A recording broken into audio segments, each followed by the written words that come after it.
Fontaine. Not all of them.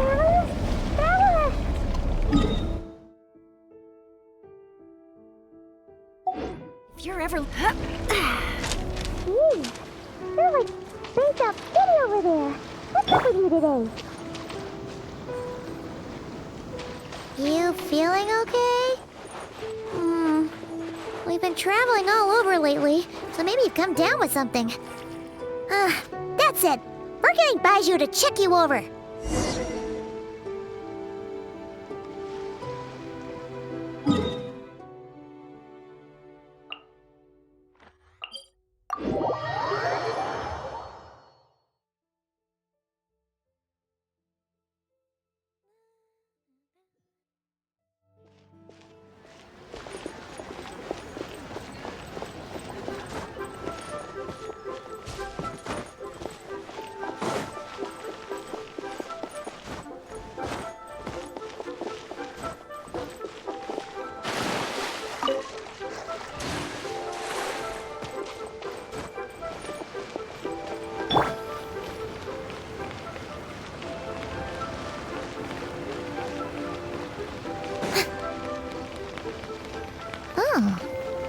Baiju wasn't in his shop. Oh, you're looking for Dr. Baiju. He's resting today, but he said to send any patients to the back room. Ah, okay. Thanks. We'll head on through. So many medicines, but no cure for heartache. Please, show me your prescription.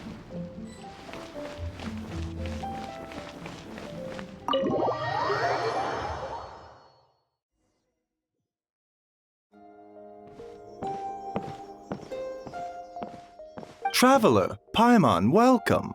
What can I do for you? It's the Traveler. He looks absolutely beat these days. He has these huge dark circles around his eyes, and he keeps spacing out.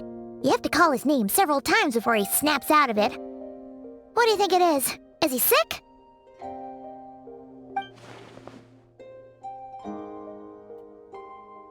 Very peculiar. In all the time we've been acquainted, this is the first time you've come to me with a health complaint. Come, let me take a look at you.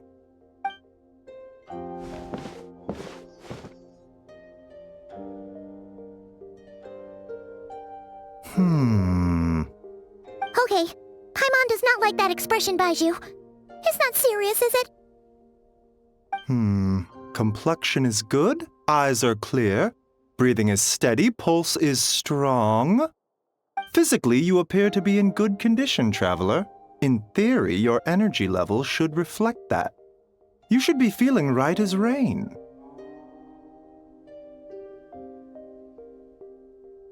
Hence my concern. A clean bill of health is usually a good thing, but in this case, it likely means your situation is more complicated. Physical illnesses come with detectable symptoms that can be used to diagnose, medicate, and cure the condition. But afflictions of a non-physical nature, they fall outside a doctor's realm of expertise. Huh? What do you mean, non-physical nature? Curses, dark magic, it's hard to say. It could just as easily be a simple case of mental fatigue. Why don't you rest here for a bit? Whatever it is we're dealing with, clues to your condition are sure to reveal themselves in time. Once we know the root cause, we can administer the right treatment.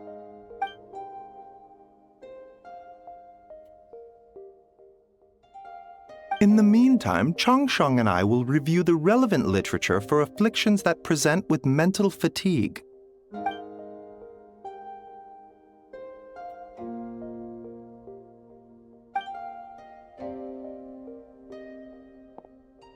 Oh, must be a rare condition if not even Baiju and Changsheng have seen it before. Well, all we can do is take their advice. You look like you're about to collapse anyway. Just get some rest. Paimon will be right here by your side. Fingers crossed you'll be all better when you wake up.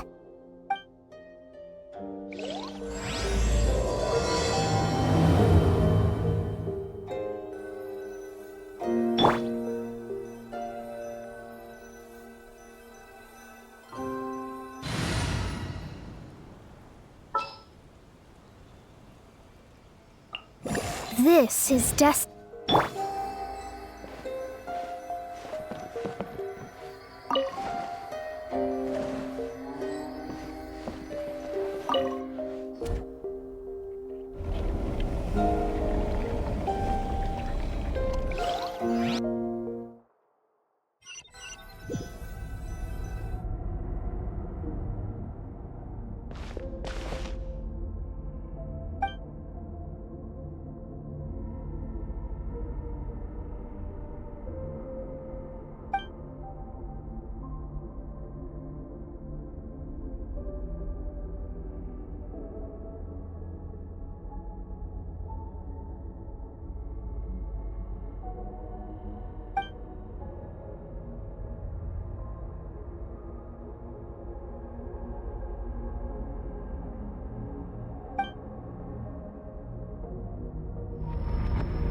Traveler! Traveler! Rise and shine! Time to wake up!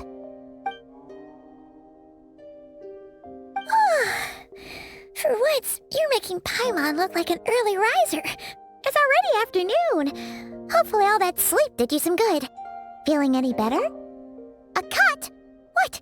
Did you scratch yourself in your sleep? All right, let Paimon take a look.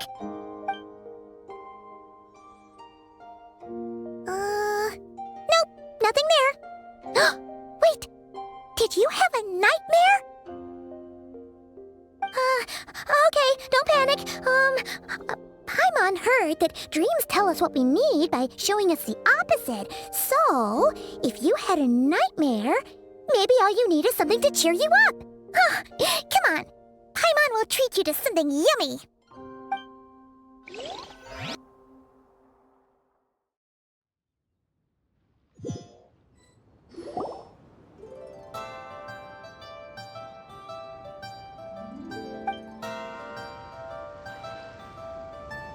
What?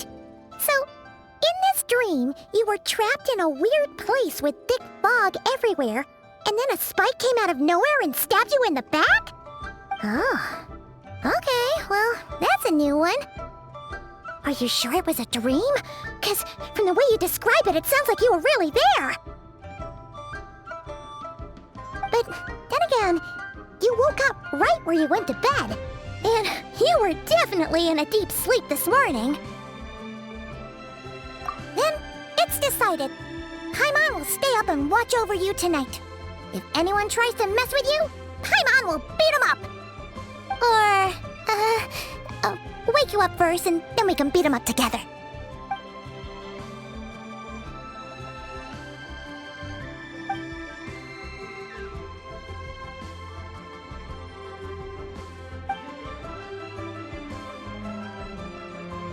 Something is missing? Did you just say something? The flesh remains whole, but the soul is incomplete. Left unresolved, the mind will wither away along with it. What the? Wait! Paimon remembers you! Your child's master! Orc? Right! What are you doing here? The last time we saw you was at the Primordial Sea in Fontaine, right? But then we left and never learned where you went after that. Child's been looking everywhere for you, by the way. What brings you to Wanmin Restaurant of all places? You came here looking for us? And were you the one behind that hocus pocus just now? Tell me, what is it that you saw?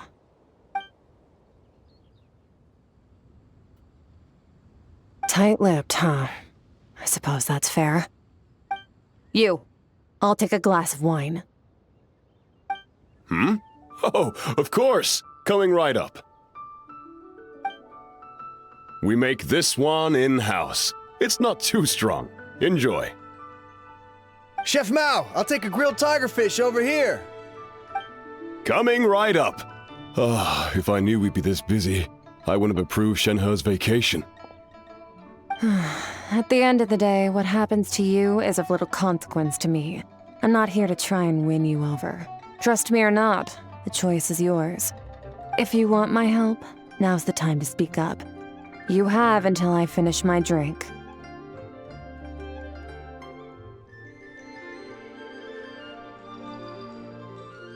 I was investigating an abyssal disturbance in the area and happened to notice you. Part of your soul is damaged, and the wound bears traces of abyssal corrosion. Need I say more? Neither of those things sound good.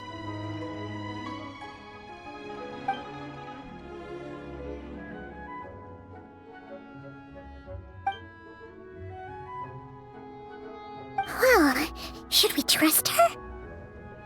She mentioned an abyssal disturbance. Maybe that has something to do with what's going on with you.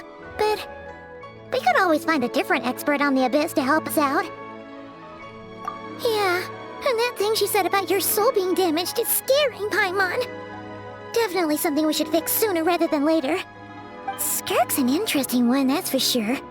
But from what Childs told us, she doesn't seem evil, at least. 1, 2, 7, 10. That'll do. Well, have you made up your mind?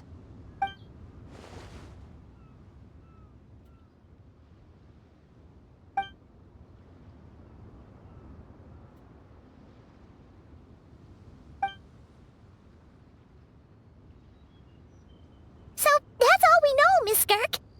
Ma'am, can you help us? So, you can disperse the fog. I understand. Come find me in the Guili Plains when you're done here. Oh, and I left cash for the drink on the table. Settle the bill for me, will you? Oh, okay. Huh? She disappeared!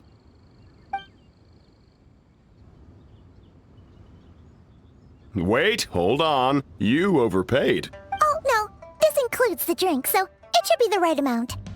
I didn't think you two ordered a drink. We didn't. It was that lady who came and sat with us, remember? You brought it out to her yourself. You sure? I could have sworn there were only 2 of you at that table. What? What'd you put in their dish, Chef Mao? Some kind of hallucinogenic mushroom? You got them seeing things. Seeing things? Wait, so neither of you noticed her? Young lady? About this tall, wearing a purple dress? She ordered a glass of wine! Oh, now you mention it, that vaguely rings a bell. And it looks like I did open the wine jar, so it must have just slipped my mind. In any case, that settles your bill. Come again soon. Coming! Okay, what was going on there? It's like they didn't remember Skirk being there at all. Even Paimon was half convinced we hallucinated the whole thing. But that Mora she left for us was definitely real. Oh, this whole situation is giving Paimon the creeps. But anyway, she told us to head to the Guili Plains, right? Let's not keep her waiting.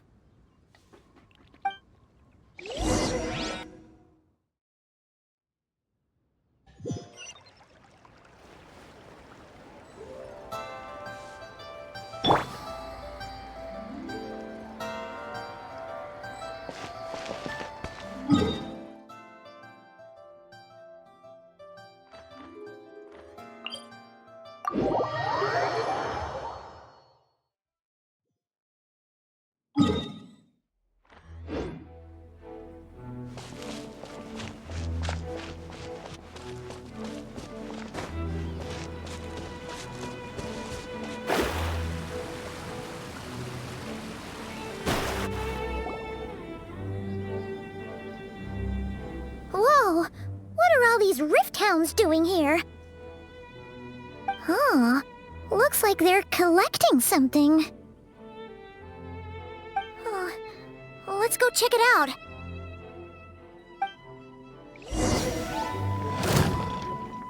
Let me speak. Strike a pop. Leave it all to me. Time for a light show. Tackle Bishop down.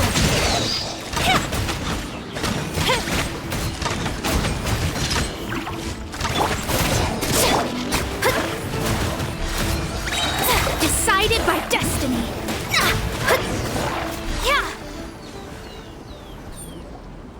So, this is what they were collecting. Yeah. What is going on here? From the moment they are born, all beings with great power have an impact on this world. Even if their body is sundered and their soul extinguished, their influence remains. Gods are the most common example of that. The remnants of gods who fell thousands of years ago remain buried deep within the earth, carrying within them a warped will and a dark curse. Together, these remnants form what you call god remains, and it appears that some of those sealed here were dug up and removed. There are traces left, but they're fading fast. What are you doing? Nothing! Just wanted to make sure you were, real? She's definitely not a ghost traveler. Paimon poked her, and she's solid. Your life hangs in the balance, and that's what you're fixated on? Strange set of priorities. It was just a trick to avoid being perceived. If someone notices me, those memories are erased. Simple as that. Unlike you, I have no desire to establish a connection with the world. The weak and the lowly have no right to remember me. They're lucky they only have a few missing memories to show for it. Now, can we please get back on track? Okay. Where were we? Right. The god remains. So, basically, there's now less of them here than there used to be, right? Isn't that a good thing? In our experience, god remains are 100% bad news. A lot of terrible things have happened because of them. Maybe it's a good thing by human standards, but power doesn't come from nothing, and it doesn't just disappear for no reason. The remains aren't just gone, they were taken. Very clever, traveler. You aren't the only one who had something taken from you. There are victims like you everywhere. The only difference being, you can speak, and the remains cannot, so it went unnoticed. Something similar happened in Sumeru. Within the span of one night, countless consecrated beasts were slaughtered, and a large amount of the god remains buried in the desert went missing. Of course, god remains are just one of the targets. The culprit is chipping away at sources of power all over this world, including the Stella Fortuna above. Wait, you mean... the stars? 42 of them have died out in the past few months alone. In Conria, people believed that powerful individuals have corresponding Stella Fortuna. Even should that individual fall, their Stella Fortuna would not disappear, but gradually evolve into a new constellation. Yet now, stars are disappearing from the skies entirely, and it's not hard to deduce what's happening to the power they contain. Something has been leeching power from this world like a parasite steals nutrients from a host. And now, it's no longer satisfied with the remains of the dead.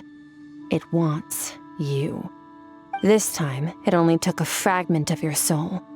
But next time, there's no telling how far it could go. No one knows. All I know for certain is this. Getting back what you lost will not be easy.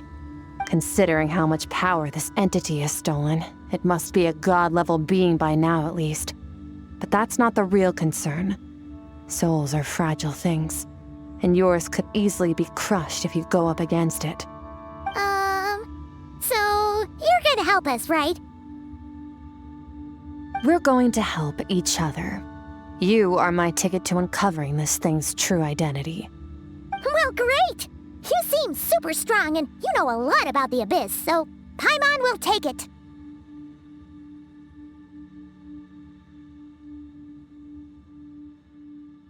don't get all mushy on me. All I'm doing is helping you get back to normal after a sudden crisis. And I should warn you, getting mixed up with me can have unforeseen consequences. We're on very different journeys. You don't want to be in my debt, trust me. You help me uncover the truth behind this entity, and I'll help you recover what you lost. This is a transaction, that's all. You would do well to remember that. Now, come along. Yeesh! You'd think she'd be a little friendlier since she's agreed to help us. But nope, she's just like when we met her in the primordial sea. So cold. Well, whatever. If that's how it's gonna be, then she doesn't deserve our friendship. What she does deserve is a super embarrassing nickname. Ah! Paimon's got it. Frosty the Lavender Melon! Serves that Ice Queen right! Anyway, the important thing is that we get that piece of your soul back. So, let's follow her and see what sort of plan she's got.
Whoa!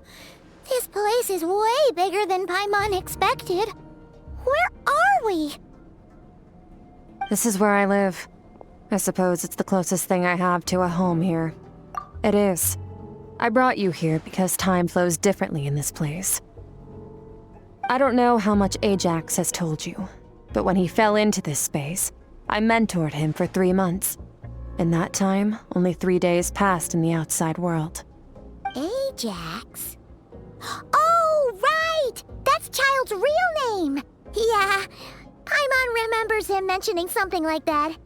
So, a month here is equivalent to 1 day in the outside world?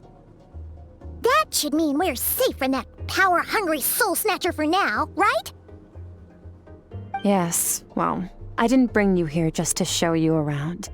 In the outside world, the Traveler could be attacked at any moment. But coming here has bought us quite a bit of time. Now, we just need to figure out how to investigate that place you saw. The one full of fog. Both your description and the abyssal disturbance I felt point to that space having some connection to the abyss. It could even be a domain similar to this one. The thief who stole that fragment of your soul is hiding there. But the abyss is a chaotic and turbulent place. If we want to pinpoint their location, we need to see what that space looks like. Abyssal power can grant a special form of sight. Have you ever wielded abyssal power before? Okay. Do you plan to learn? That tracks. All the information you have suggests the abyss is something sinister, and that abyssal power is a wild and dangerous force that always spells disaster. And you're saying that's not true? Depends on your perspective.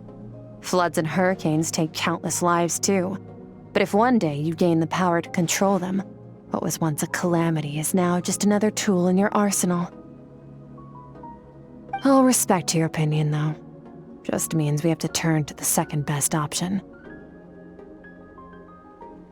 A little abyss crystal that contains my power. Wear it on your head, and we'll be able to perform dream mirroring when we fall asleep. Dream mirroring? It means experiencing whatever the other person is dreaming. Everything they see, think, and feel. Since you haven't studied the art of using abyssal power, and have no plans to jump in the deep end right now, I'll have to do the investigating for you. With dream mirroring, every time you slip into a deep sleep, I'll see with my own eyes whatever scene plays out in your mind. Then, I can guide you through the dream environment, and we'll take back what was stolen from you. Huh. You make it sound so simple. Tough to say. This is an unprecedented situation for both of us. Even assuming we do manage to find where this entity is hiding, like I said, getting your soul fragment back won't be easy. To play it safe, I need to give you some special training first. Wait, you're gonna teach him some of your martial arts? Does that mean the next time we see Child, we have to treat him like our senior? Do as you want. For my part, I don't see you as my disciples. You're already a pretty good fighter. All I'm planning to do is build on your current skills and train you for the specific scenarios that I think we might face. But that's enough talk. If you're ready to do this, then come with me. Time might be more lenient here, but that's no excuse to waste it.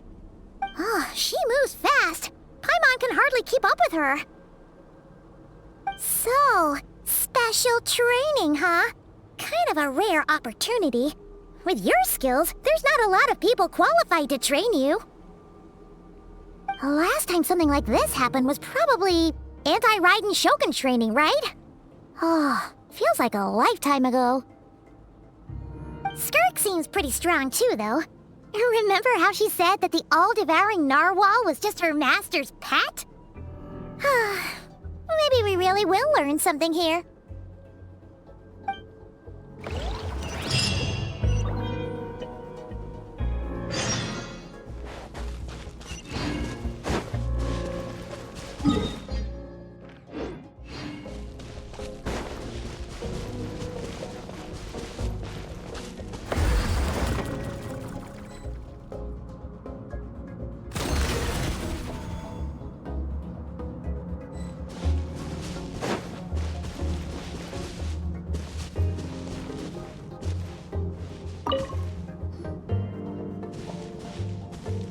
Ready? Bring it on! Your training will be split into 3 stages. Testing your blade work, elemental abilities, and reasoning skills. We'll start with blade work. You're no rookie in this area, so I won't bore you with the basics. During your long journey, you've no doubt sparred with a lot of talented sword fighters. Consciously or not, you'll have picked up all kinds of techniques from them. You bet! There's Kaya, Master Jean, Kuching. Oh, and Kazuha, Ayaka. Yeah, we've met sword masters like you in every nation we've been through. You sparred with a bunch of them too, right? Nice to know it's all gonna come in handy now. Don't get too smug. In sword fighting, techniques alone are not enough. You need a cohesive system to bring it all together. A style or school of fighting.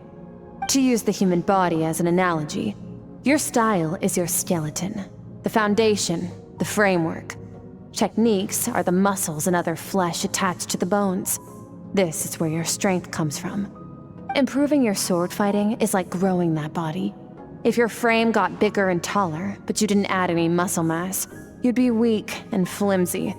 Then again, if you packed on pounds of flesh without a big enough frame to support it, you'd end up bloated and unwieldy.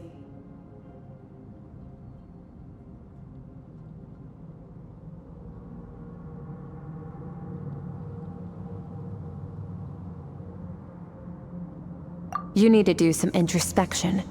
Take a good, hard look at your past experiences and figure out which parts of what you've learned are just techniques, and which parts can be used to form your own system of blade work. Only then will you get the full utility out of all your thoughts and observations along the way. Only then will every strike you deliver make perfect sense. Wait, is that it? Paimon thought you were gonna teach him some cool new moves. Like when you went swoosh and opened a tunnel to another place. One day, you'll reach a new level of power where you realize that even that's as basic a trick as any other. But right now, our sword styles are so wildly different that teaching you mere techniques is pointless. There are no shortcuts in the pursuit of power. Failure is your best teacher, and rigor is your coursework. That's all I have to say. Time to make a start. Train until you're satisfied with yourself. Now focus. Destroy the crystal columns as swiftly as you can.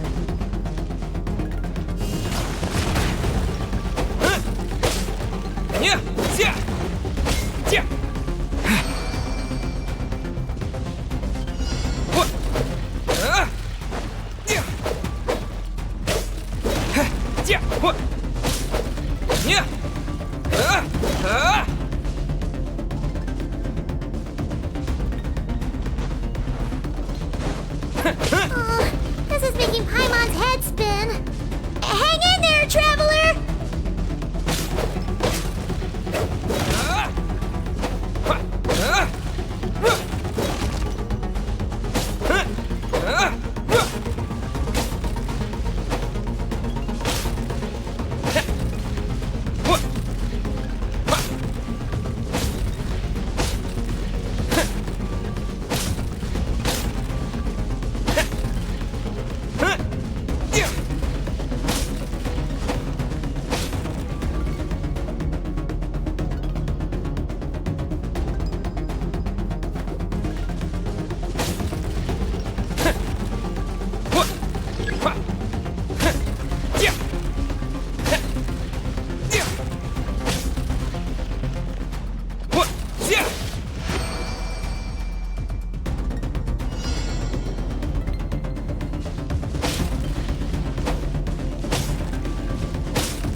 Stay calm.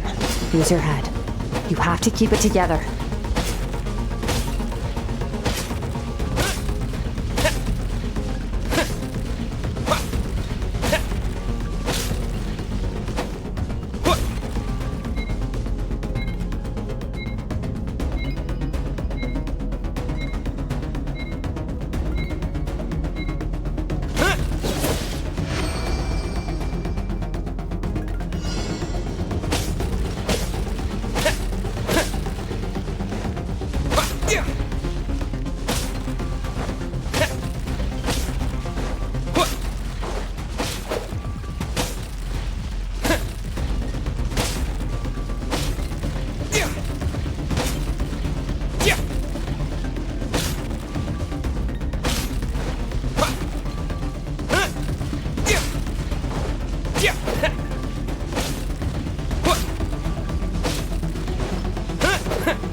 This moment will be frozen in time. Cut to the chase. Consider a moment of true mastery that you've witnessed in another person, and ask yourself, what lies beneath the surface? What's their guiding philosophy? What's their state of mind as they maneuver their weapon? Now take that and practice it right away with speed, skill, and strength, over and over, until your hand is one with your mind. This is the only path to true growth. Step on up! Dance with the waves!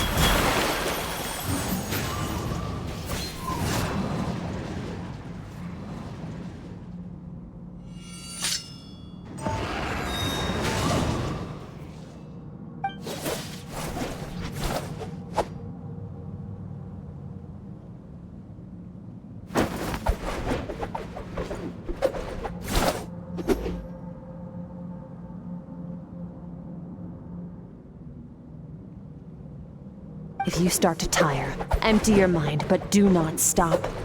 Stay in that frame of mind as you keep up the fight. Get rid of all redundant movements. Imagine your sword is an extension of your own body. Wield it just as you wield your arms, hands, and fingers. 'Twas on a deserted, moonlit night that the hero approached the vile dragon's limpid lair. Rain Cutter! Feathers fleeting wet, the white heron treads water, a sight without flaw. Master of Inazuma Kamisato art Tachijutsu.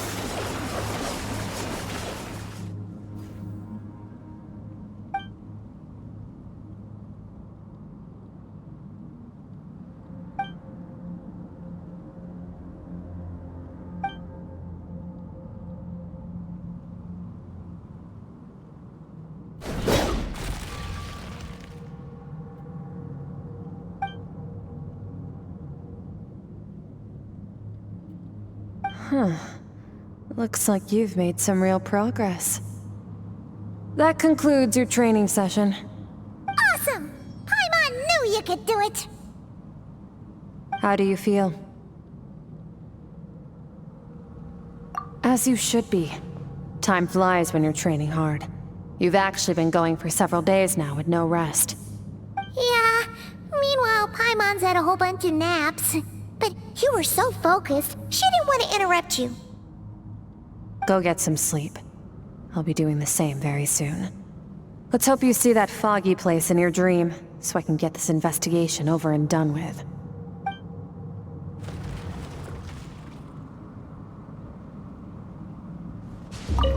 Sometimes, you have to practice a single movement 1 million, maybe 10 million times, before the breakthrough moment comes. Nothing in the outside world can help you in this process.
Skirk, why are you skipping classes again? We've talked about this. 'Cause he's a crabby old man, and he's a boring old man. I don't like going to his classes. Excuse me. You shouldn't talk about your teacher like that. It's very disrespectful. All right, let's not get into a big fight about this. Skirk's learned what she needs. There's no point forcing her to sit through more classes if she doesn't want to be there. But I'd still love to hear about what you got up to yesterday. Why don't you tell your dad all about it? I went diving, and I saw this huge fish. I never knew they could get that big. It looked kind of dumb, though, with that stupid big fat head. I tried to shake its fin, but it just spat water at me. Oh, and today, I'm gonna go to that prairie up north. There's supposed to be this giant bird there that can spit fire. I bet if I climbed on its back, it could fly me all the way to the stars. Then I suppose your old dad should get one as a pet too. Otherwise, how are you gonna hear me call you for dinner up there in the stars? When it's time to eat, I'll come back on my own, Zilly. Anyway, gotta go. Bye, Mom. Bye, Dad. Wait! Put on a coat at least. You'll catch a cold. I'm talking to you, young lady. You spoil that child, you know. Ever since that merchant ship arrived, she practically lives outside. Always going on about exploring the beyond one day, whatever that means. Ah, let the kid do what makes her happy. Besides, we both know you're all bark and no bite.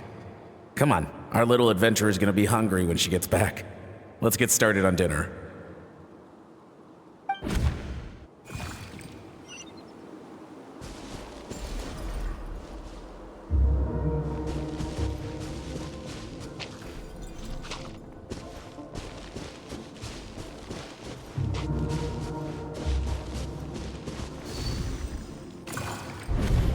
The stars shimmer high above.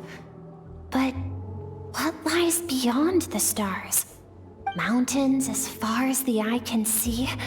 An endless snowy plain? Or maybe buildings taller than the sky, like the people from the merchant ship said? I can't be the only one asking these questions. The universe is fascinating. If only I could meet some other people like me.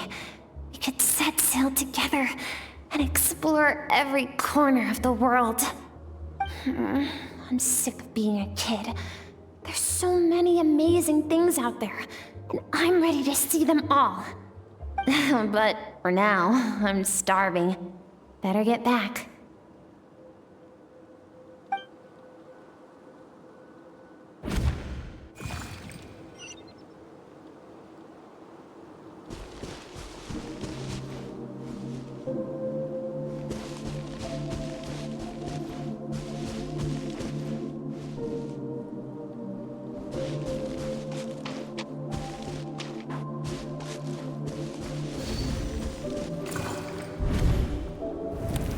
Don't let a single one of them get away! No, please, spare the children! Stay back! They're coming! Run! Help! Eliminate the threat. Take them down! Don't be scared. Ah! This way! We'll never make it! Fire. There's fire everywhere. What happened? I told you we shouldn't have trusted these outsiders!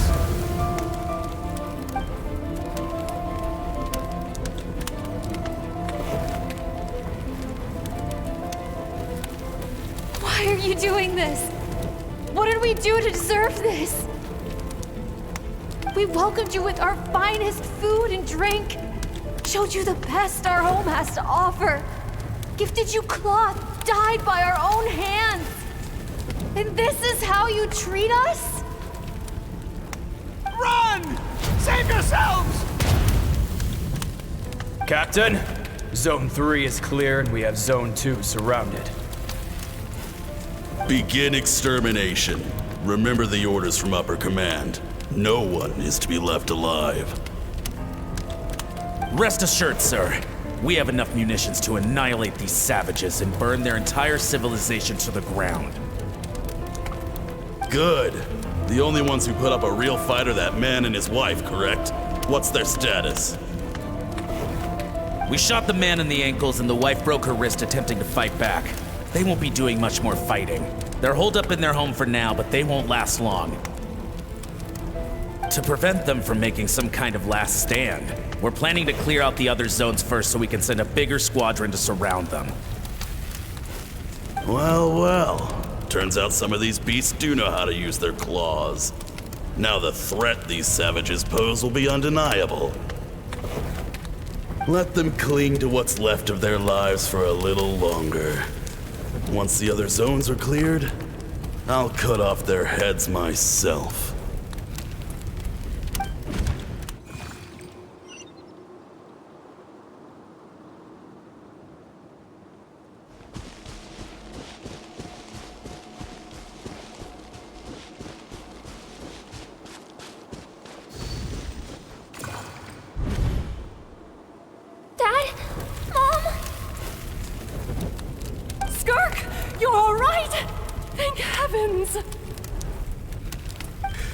So happy to see you, sweet girl. But you need to go. It isn't safe here. They'll be back any second. What happened? You're bleeding a lot. Dad? Mom?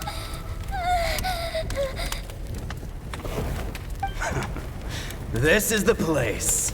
Alert all units. Prepare to surround. Run, Skirk!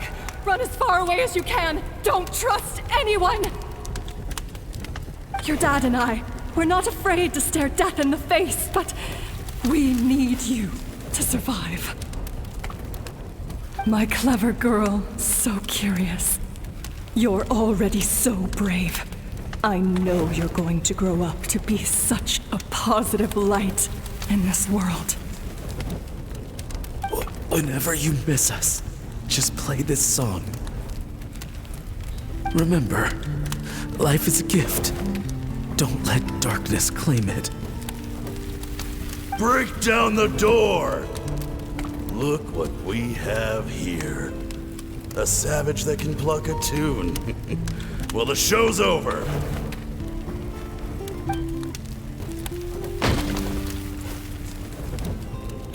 You! Stop singing! Shut it! I said shut it or I'll make you! Fine. Have it your way!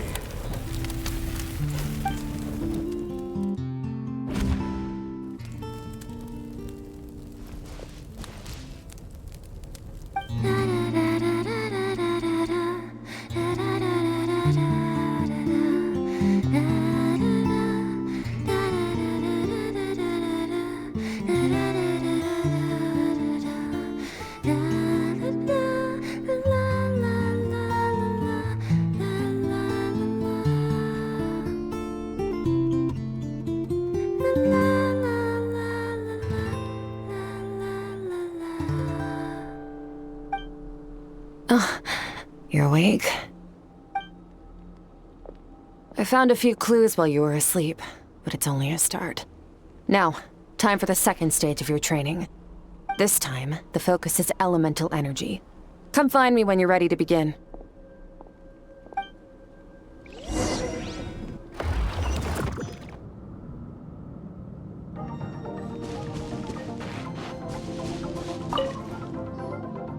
Man, staying in the abyss feels so surreal, don't you think?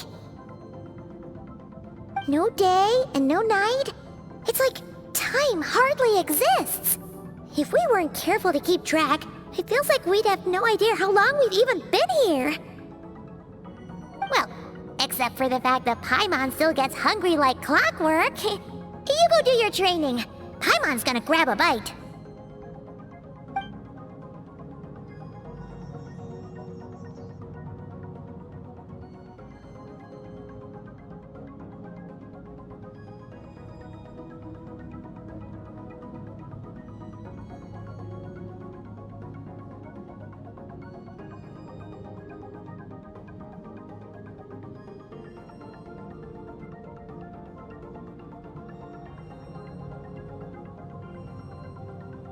The way I see it, the pursuit of power is divided into 3 stages. The first is mastering the use of standard weapons. Next is learning how to harness natural energy. And after that, you're free to challenge even higher dimensions. The natural energy of Teyvat is, of course, elemental energy.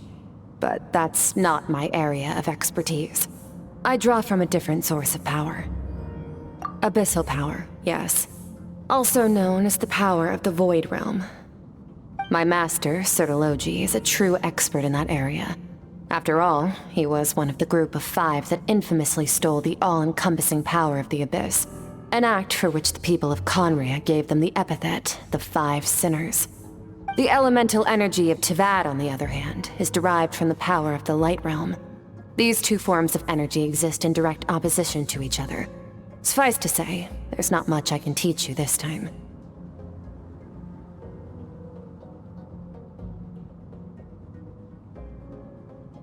A keen observation, traveler. Call it respecting local norms. The Abyss stands in direct conflict with the will of this world. So, to make my life easier, I disguise my power to make it appear cryo-like in nature. It's a technique I learned from some Conrian ruins, known as the 7 Shifting Serpent. If you ever change your mind about delving into abyssal power, I can teach it to you.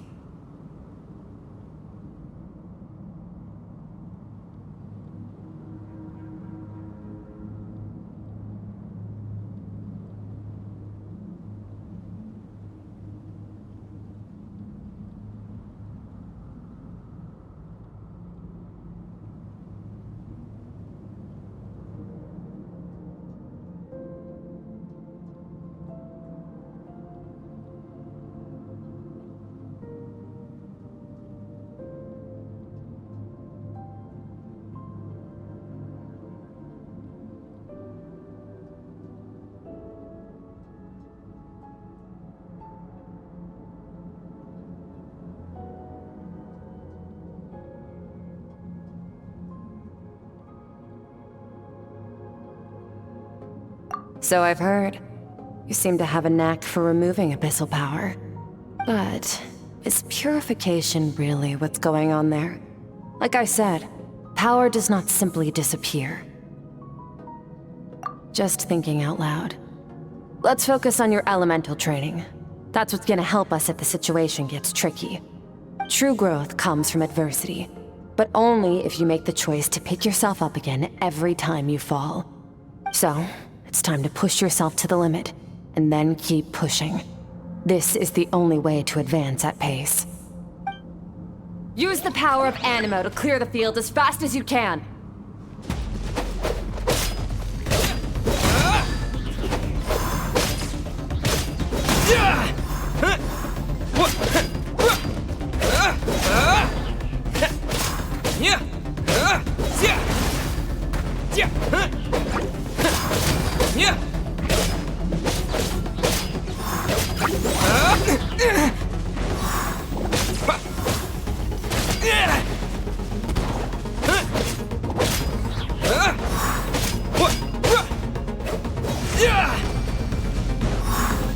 Observe your surroundings.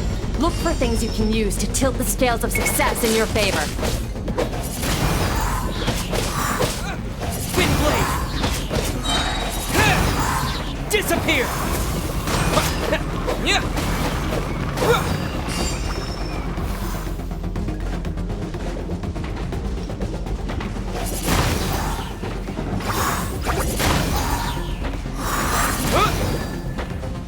Wind blade!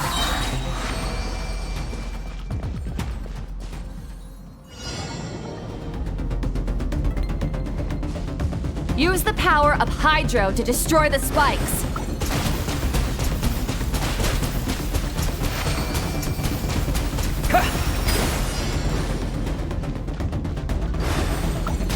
Faster! Don't give them a chance to strike you. You need to be quicker than you were in your dream. You can't afford another injury like that.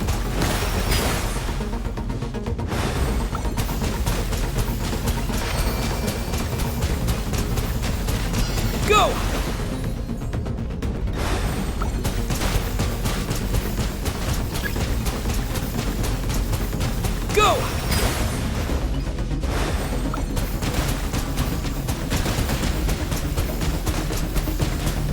Go!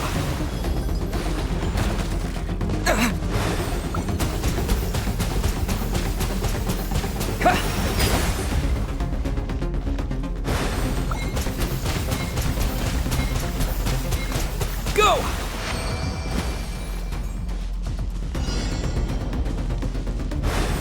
Go!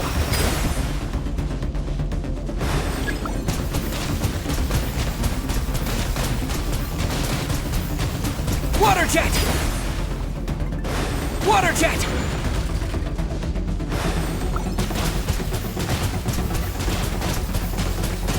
Go!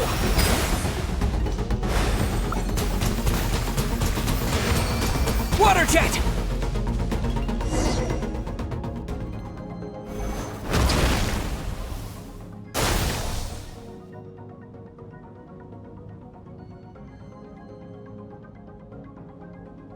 You need to understand what makes you special. The ability to wield elemental energy without a vision and switch between the elements at will. It means your aspirations need no approval from the gods. Your power is not bound by the rules of this world. So be bold. Do not be afraid to chart your own path.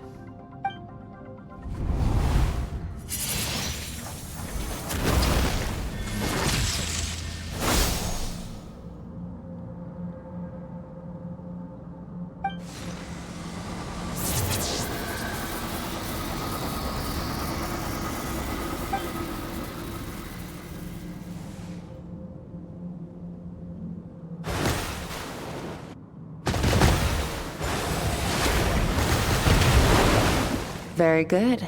It seems you've reached a deeper level of connection with the elements. Long enough for you to lose yourself in your training, which is a good sign. Relentless practice with the elements has drained all your strength, but it's also what allowed you to make progress. Get some rest. When you wake up, we'll proceed to the final stage of your training. If you wish to master the elements at a fundamental level, you must see the entire natural world.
What is the secret to power?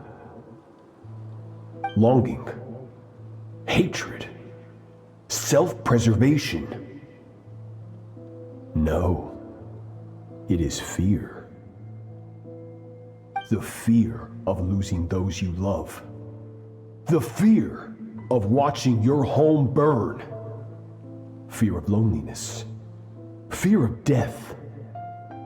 Fear is the source of evolution. It forces humanity to adapt to their environment and overcome hardship.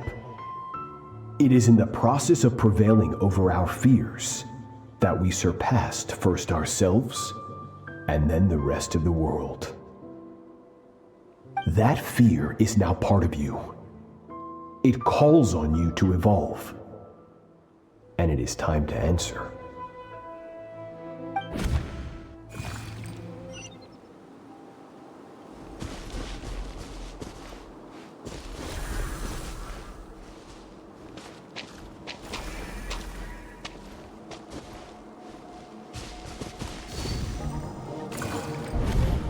Any minute spent missing home is a minute wasted. Practice your sword work instead. Do not make me tell you twice. But, Master, I can barely lift the sword anymore. If I keep going, I feel like my wrist is going to break. So it has not broken yet. Then pick up your sword and keep practicing until it breaks. I want to hear the cracking and splintering of bone. After all, bones can always be reset.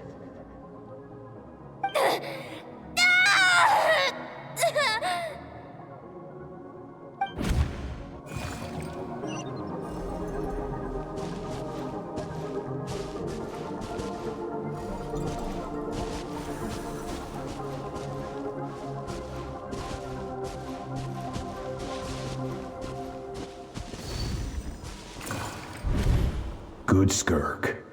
Once again, you survived. How do you feel? Cold and pain. These are signs that you are adapting to the abyss. Each time the flesh is torn and the spirit crushed, each time you claw back from the brink of death, you become stronger. I now understand why these people sought to destroy your homeland. Your potential goes beyond even what I could have anticipated.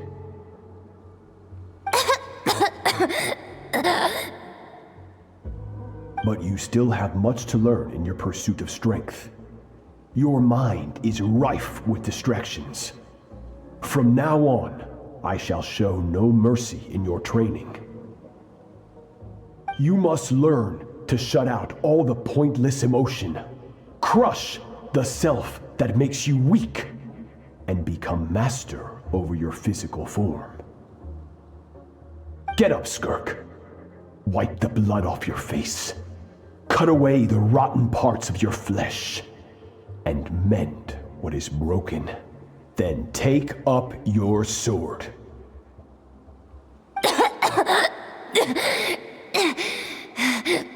Yes, Master.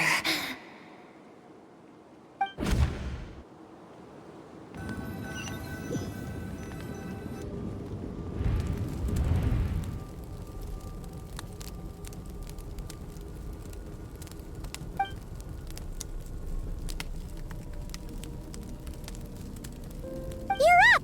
Hopefully you got some good rest. Skirk said to tell you that she's ready to start the final stage of your training whenever you... So, want to head over now? Or did you want to wait a little?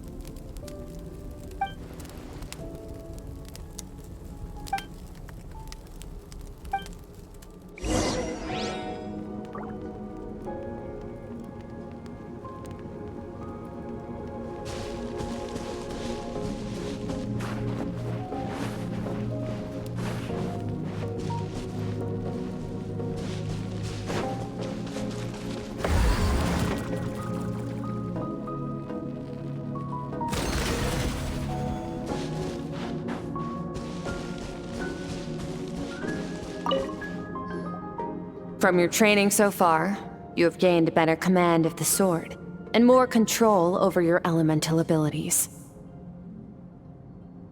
That's only part of it.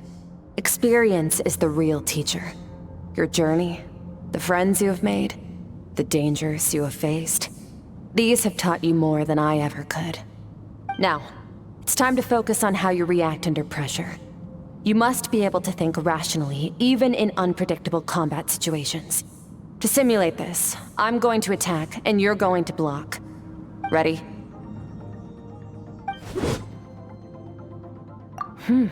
Not bad. That defensive stance looks near unbreakable. Just like your sister. Oh, that reminds me. You still don't know what happened to her, do you?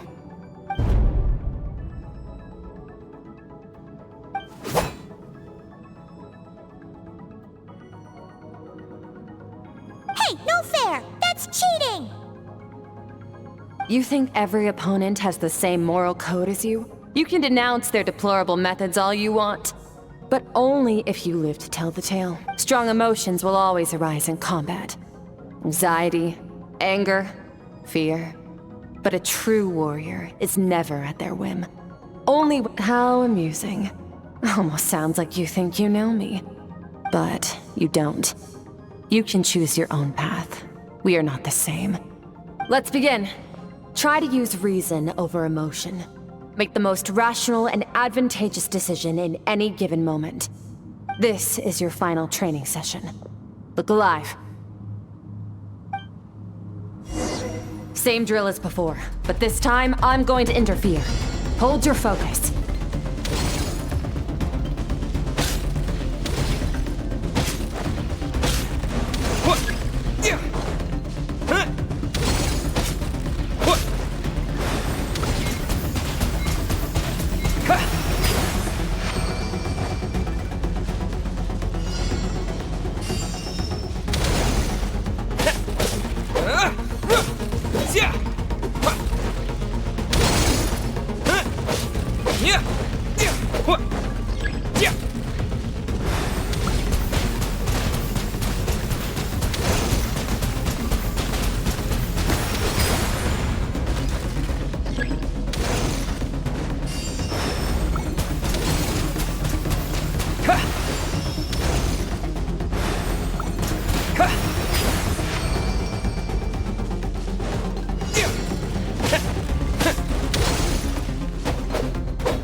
Water jet!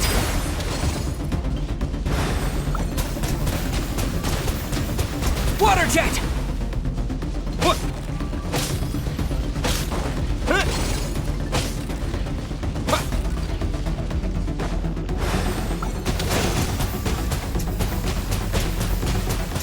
Go!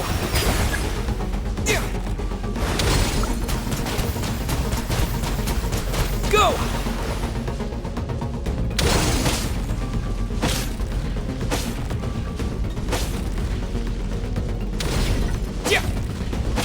Not bad.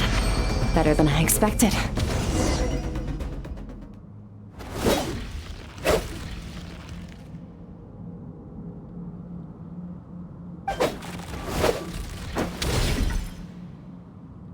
You're getting the hang of it. The first step to controlling your emotions is controlling your mind. You want a unified train of thought. It all comes down to focus.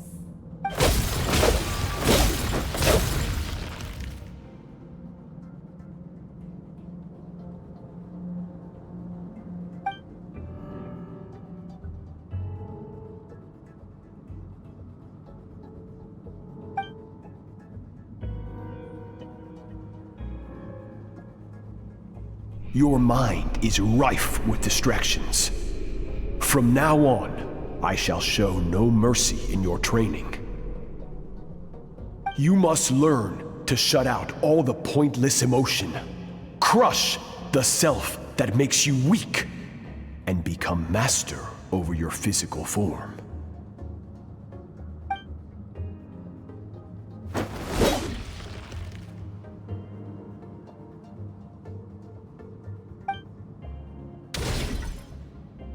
Stop.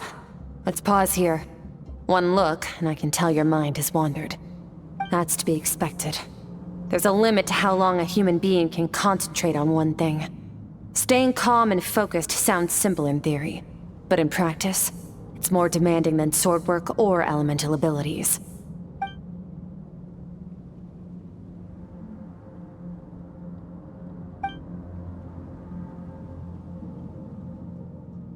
Get some rest. No point training further if you're already dead on your feet. Like I said at the beginning, the only goal of this training is for you to reach a point that you're satisfied with. You managed to push past your limits, which is a good start. You can be proud of that and sleep well knowing that you've earned it.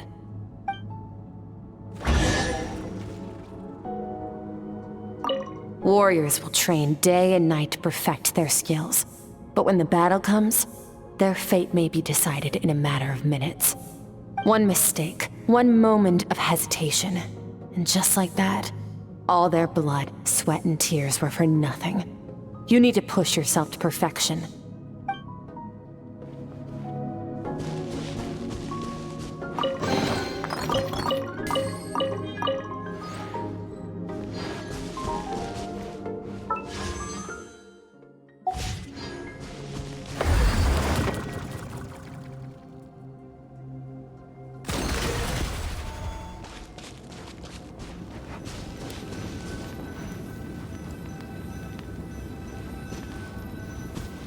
Terra Smash!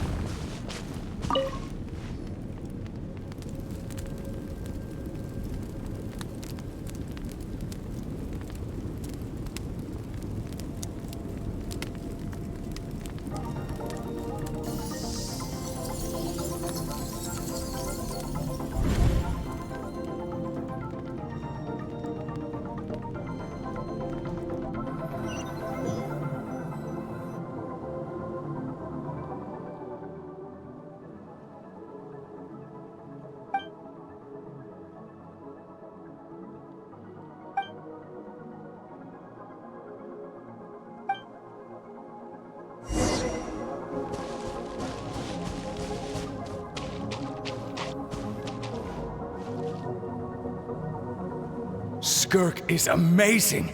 She faced down that terrifying giant and cut its head clean off. Oh, she got hurt though, didn't she? I heard it was pretty bad. Yeah, well, that's a given. But the moment she was on the mend, she got right back to practicing her sword work.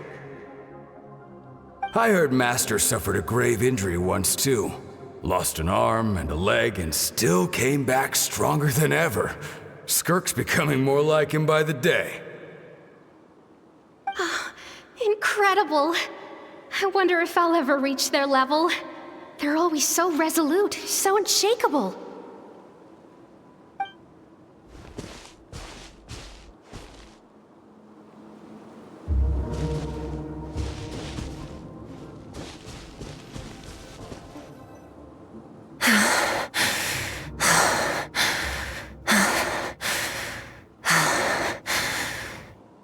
Pathetic. You're not even trying. You're so much weaker than you think. Skirk, have you become a positive light in this world?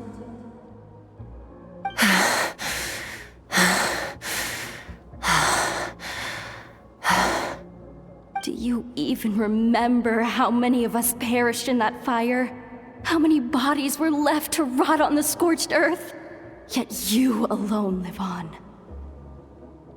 Keep your gaze fixed on your blade. You don't deserve to rest. I have so many questions. I just want to jump in a spaceship, explore the whole universe, and get answers from the stars. I just need to wait till I'm grown up. Then I can do anything. Now, you must bid farewell to who you were in the past and become someone stronger. Run, Skirk, run! Only death awaits us here. Keep running, and don't ever look back.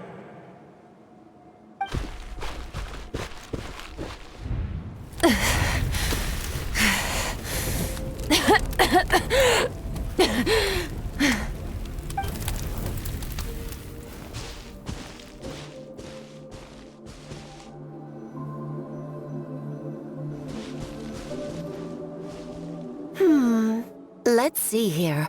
First things first, you need a new identity. Going around telling people you're from somewhere beyond the stars won't do, now will it?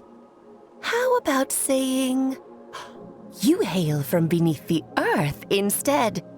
As the Conrian saying goes, venturing out into the universe and down into the abyss are the same in that both are braving the dark unknown.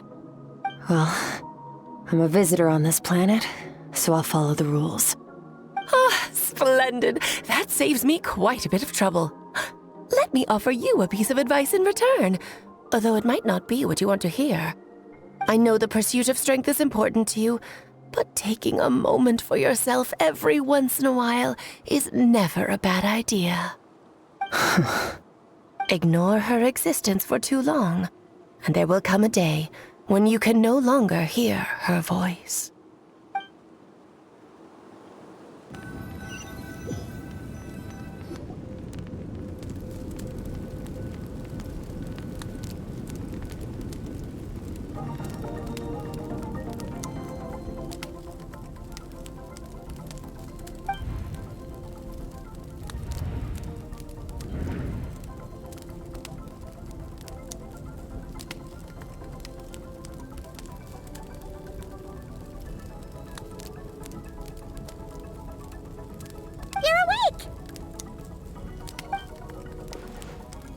You must be starving, right? Ta-da! A barbecue feast just for you! Of course you are! That's why Skirk and Paimon got this all ready for you. Dig in! Ah, well, if you're around someone long enough, it's bound to happen. Plus, Skirk can cook. So, Paimon decided she can forgive the whole Ice Queen thing. Paimon's not one to hold a grudge. Here's an idea. Let's save the chit-chat until after the meal.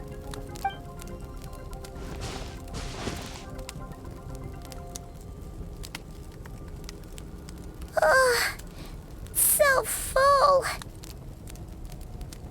Okay, it's Paimon's turn to sleep now. Wake her up when it's time to go.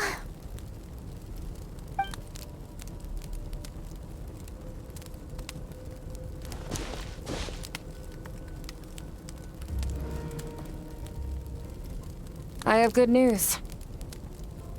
First, your training is complete. You have what it takes to wield immense power. Now it's just a matter of putting it into practice. Continue to learn from your journey and hone your skills against formidable opponents. Second, I've located the culprit we've been searching for. Next, we just need to retrieve the missing part of your soul, and our business will be concluded. When Ajax trained with me, he once told me he was bursting with questions. So I allowed him to ask me 3 of them before he left. You and I may never meet again, Traveler. So if there's anything you want to ask me, now's your opportunity. Just like Ajax, I'll answer 3 of your questions.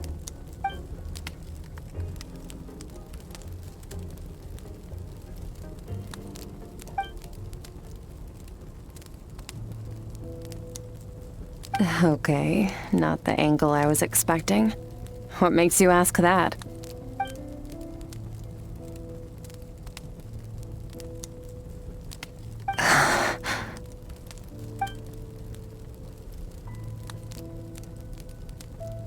I knew that was a possible side effect. Closed off my mind to you for that exact reason. Even with the dream mirroring, you should have seen nothing but endless darkness.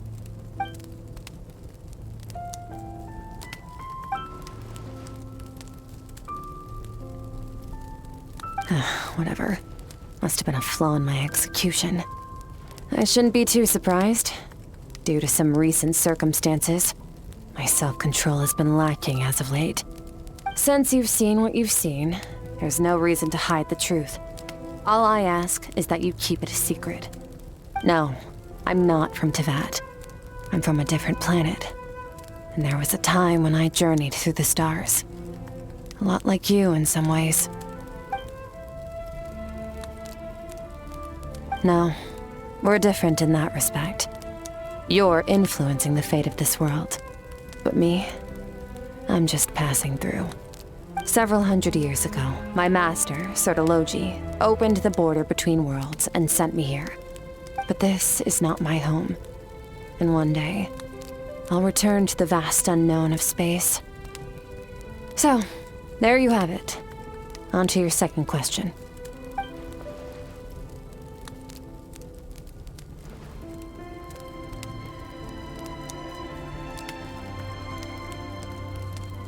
Become stronger. For certain reasons, I need to bridge the power gap between me and my master as quickly as possible. But first, I need to understand the source of his strength. To do that, I need to follow in his footsteps, walk the path he once walked. And somewhere along the way, I'll find out how to defeat him. That is my sole focus and purpose. Okay, You have one question remaining.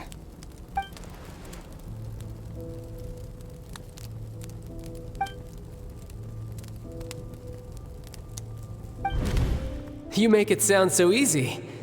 Ever since the incident I experienced there, I've never stopped searching for Master Skirk and that unknown abyss. But it's been years now, and I've still found nothing.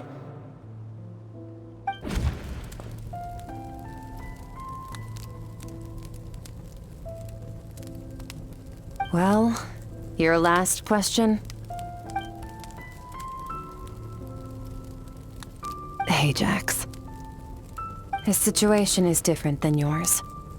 Before you ever crossed paths with me, you'd already encountered many formidable people, studied their techniques, and developed your own skill set.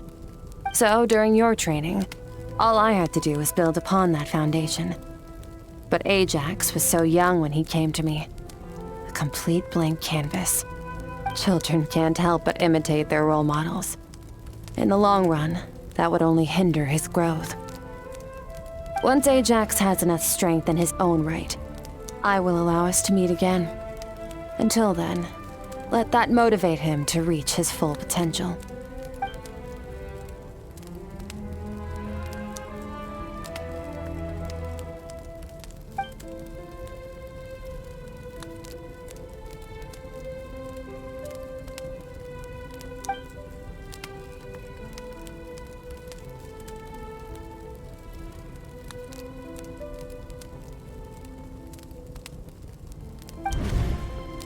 Unlike you, I have no desire to establish a connection with the world. The weak and the lowly have no right to remember me. They're lucky they only have a few missing memories to show for it.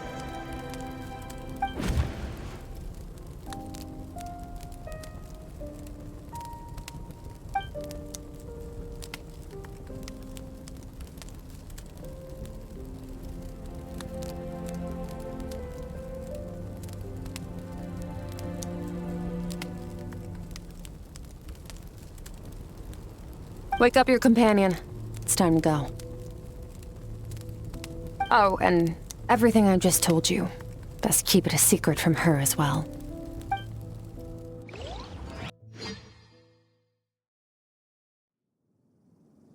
Time to go.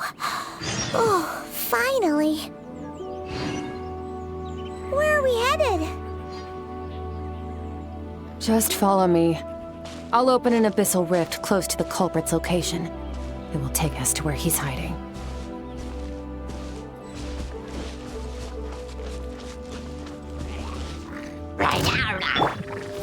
Strike a pose! Delve into destiny!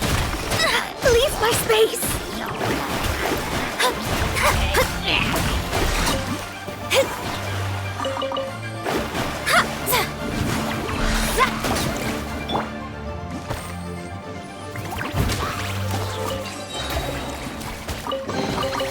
Ooh, wonderful!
Wait, this is near the chasm, right? Yes. If we enter from here, we'll be able to reach that place from your dream. You have some experience with abyssal domains by now, but still, this is someone else's territory. Best to proceed with caution. Don't worry. Paimon's an expert at hiding behind other people for safety. Oh, but, that means you need to stay safe, Traveler. All right. Remember your training. Time to put it to use.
Behind you. Come on, you got this.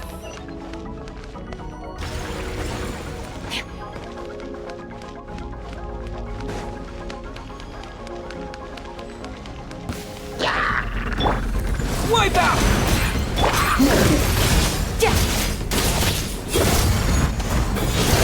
Mine to wield. Hey, what are you two doing?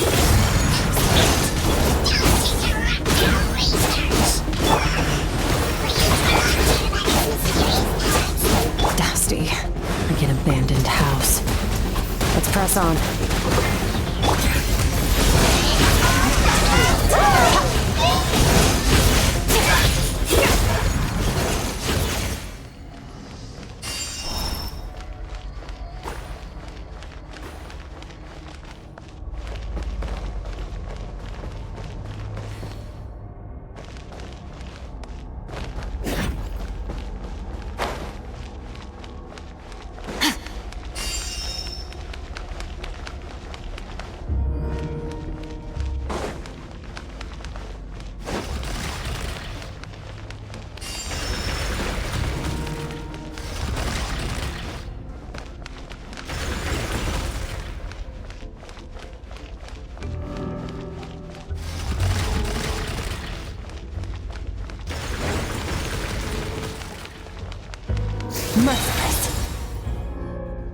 Oh, looks like this is a dead end. Did we make it to his hiding place? Ugh, this fog is making it impossible to see anything! This should be the place where you were attacked, Traveler. The missing part of your soul should be nearby. Can you sense where it is?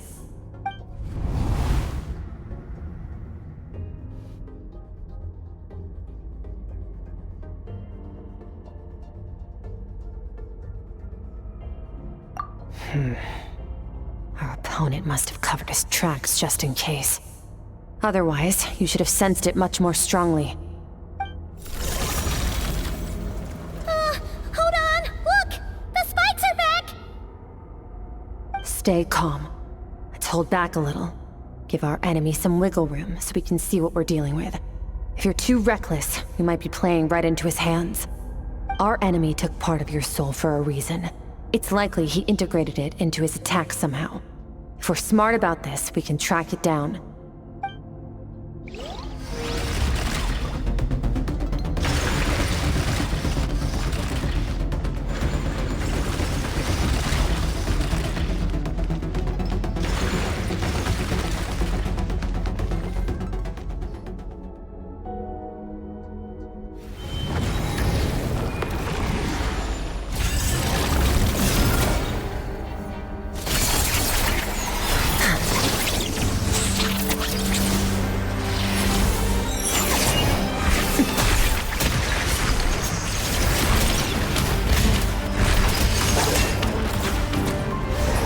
From the start, the attacks have been focused on me. Trying to break through my defenses? I see.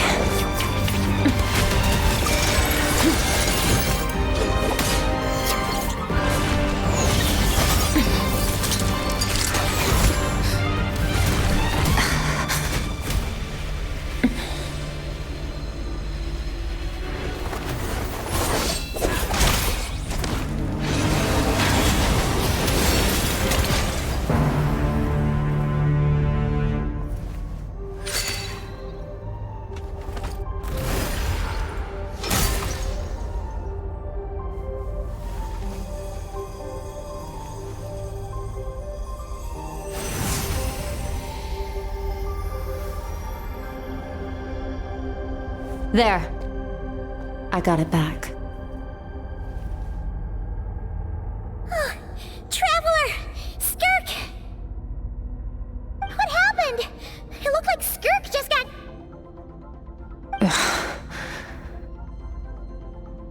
In the Gwali Plains, you asked me why this enemy chose you as his target. Now, the answer is clear. It's not just the fact that your strength is impressive. It's also because of your ability to, as you put it, purify abyssal power. Whatever that actually means. The fact is, that ability allowed him to do something that should have been completely impossible. Namely, break through my defenses and steal my power.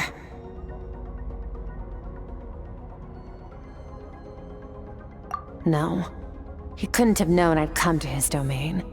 He only stole your soul fragment because he knew the value of its power. I doubt he expected it to come in handy so soon. Call it fate, if you want.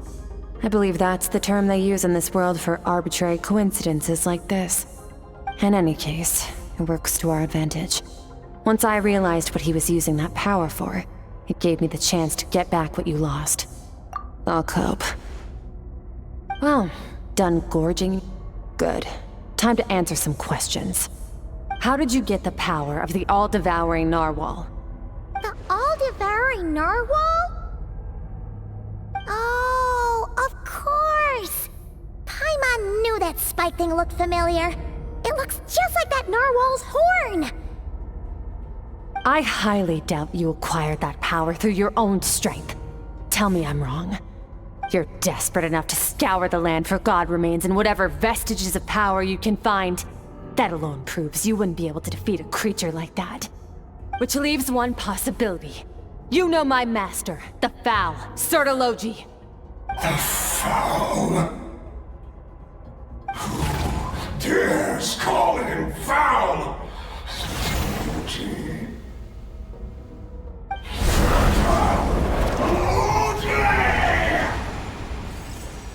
What's wrong? Bit off more power than you can chew? You're struggling to hold a basic conversation. Just a little longer. I'm still...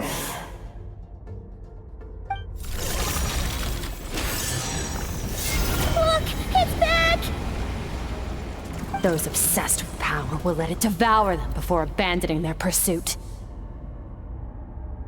Keep calm and use reason to decide the best course of action.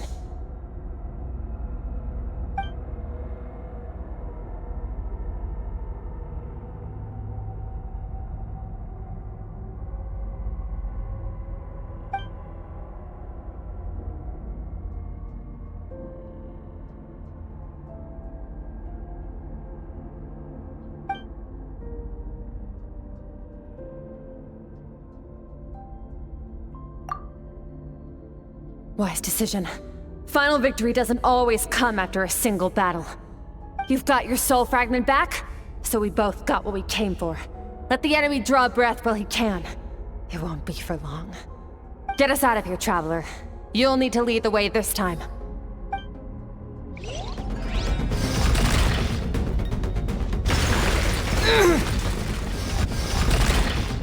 Skirk, is your shoulder gonna be okay? The wound is minor. It'll heal in no time. You should focus on getting out of here alive instead. Uh-oh! Falling spikes! Run!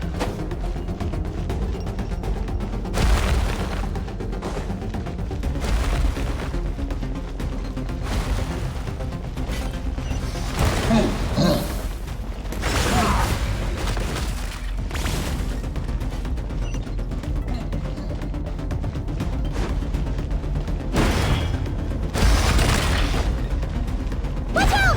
Looks like this place is about to collapse!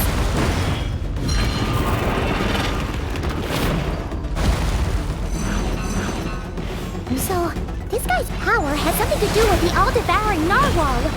Did you know that all along, Skirk? I had my suspicions. That's why I decided to investigate in the first place. But suspicions only get you so far.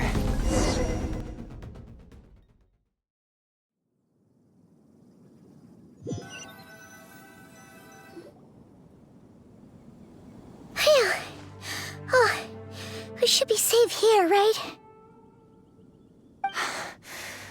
I no longer sense his presence.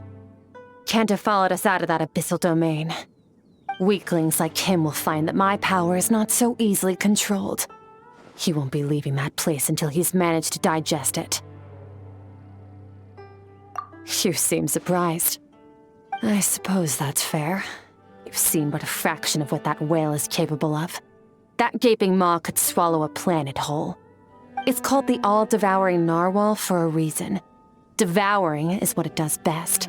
It can extract power from anything, dead or alive, as long as it manages to make physical contact. Yeah.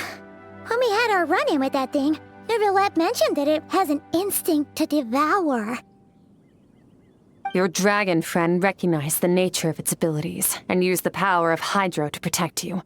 That worked because it was in a satiated state, so it was somewhat less aggressive than usual. It's a different story when it has no more power to feed off of. That's when its true voracious nature kicks in. It could devour everything on the planet in that state, which is why I cast it into that void space. But I hadn't counted on there being anyone left on this planet capable of wielding its power. To me, that says he must have encountered the whale a long time ago. Meaning, he must have known my master.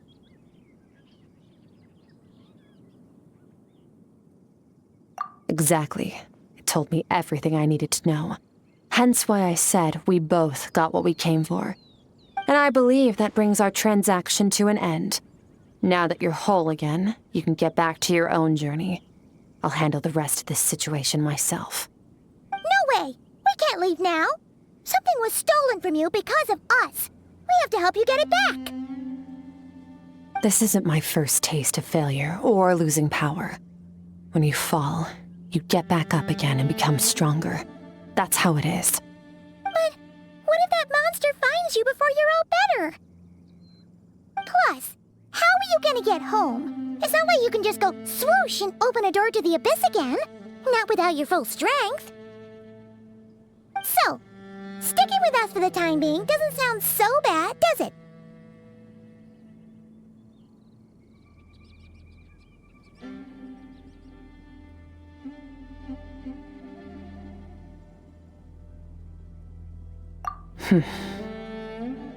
Fair enough. Then take this. What is it? A bag of Mora. Nothing in this world is free. I know that much. I'll leave the planning to you. Hurry up and decide where to go. We shouldn't linger. We should take Skirk somewhere she can rest. But where? Paimon gets the feeling Skirk wouldn't like being around a lot of people. Oh wait! Baizhu said we could rest in the back room of the pharmacy, didn't he? Let's head there! He'll know something about Master. I'm sure of it. Next time, I need... Fine. It was just a scratch. It'll take time to recover my strength, of course. But adapting to situations like this is nothing new for me. Fine. It'll take time to recover my strength, of course. Oh, this. It's a star crystal suit. Abyssal energy is scarce in Tevat. Wearing this helps me access it more freely. It stores concentrated abyssal energy that I can draw from on the go. When the energy runs out, it reverts back to its original form. Found somewhere to rest. Well, lead the way then.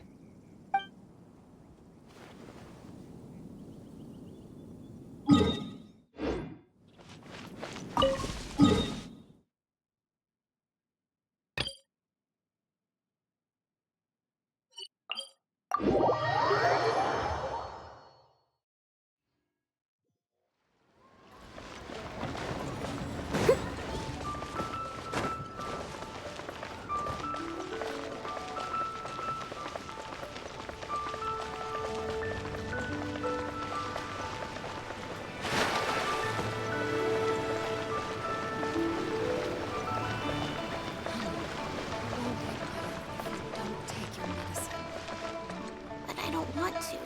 It tastes gross.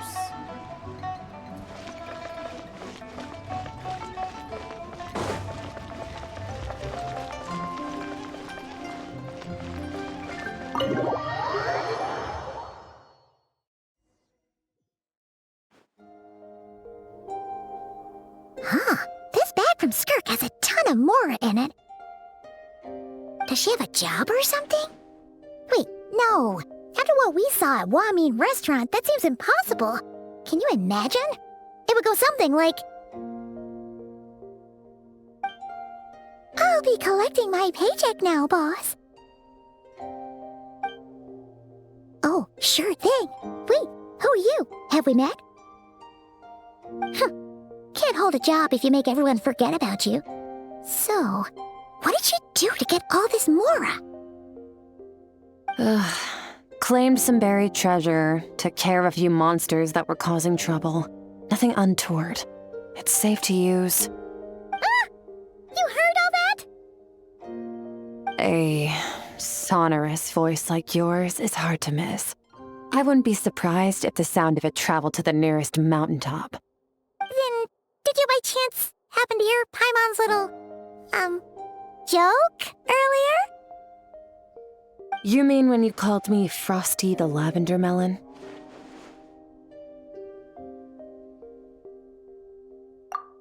No, sorry. Paimon totally misspoke just now. She didn't say that at all. It was, a Paimon lookalike. Yeah, she's a piece of work, that one. Always impersonating Paimon and giving people weird nicknames. Okay, fine. The truth is, Paimon didn't like you all that much at the start, but things are different now. You helped the Traveler in a big way, so... What do you say? Friends? I noticed there was only one bed. Go ahead and get some rest. Wait, what about you? I don't get tired, and I don't need rest. I'm going to practice my sword work. That should help me regain some strength. But your shoulder... Hey, don't just leave! Whatever. Let her tire herself out. She'll come back eventually. Let's get some sleep, Traveler. That comfy bed is calling, Paimon.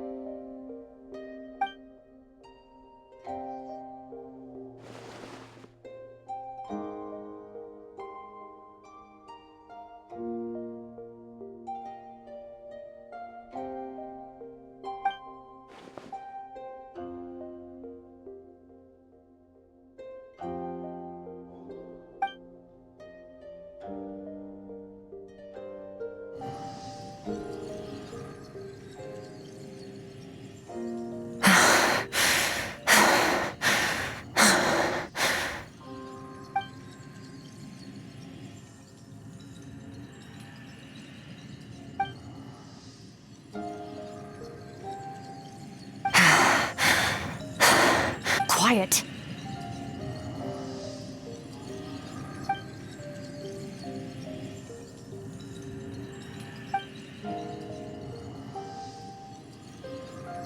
Do you even remember how many of us perished in that fire?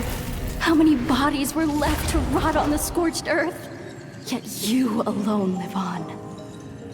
Keep your gaze fixed on your blade. You don't deserve to rest.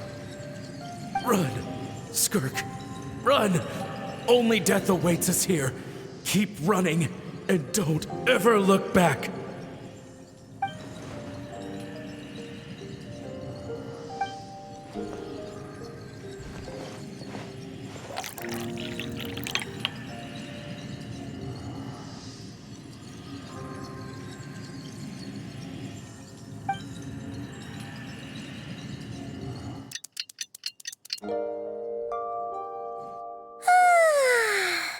Getting an early night's sleep is the best.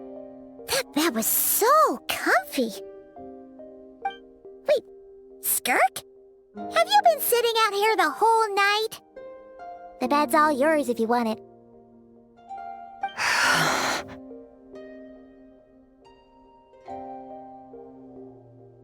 About 60%, maybe 70. Whew! Paimon thought it would take at least a couple of days. That was fast.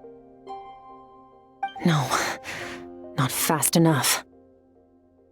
That's 20% less than last time. Same training regimen, same intensity.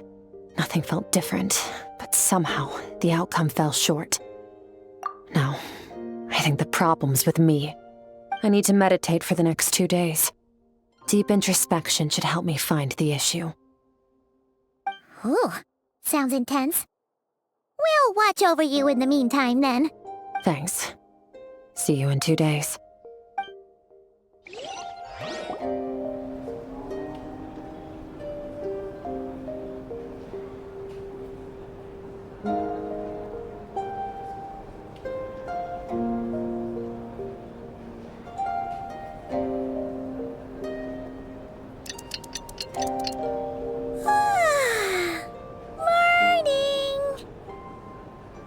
Skirk is still meditating, huh?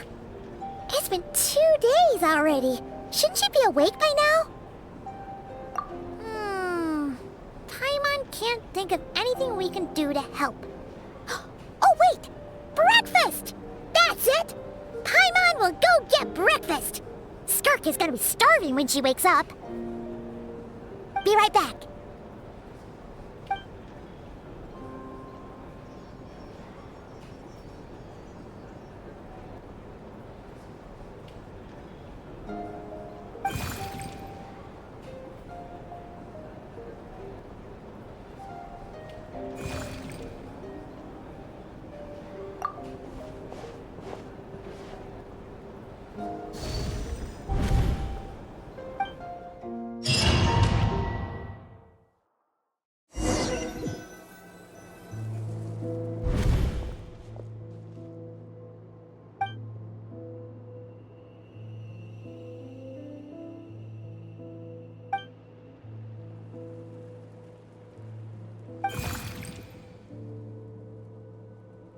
That's right.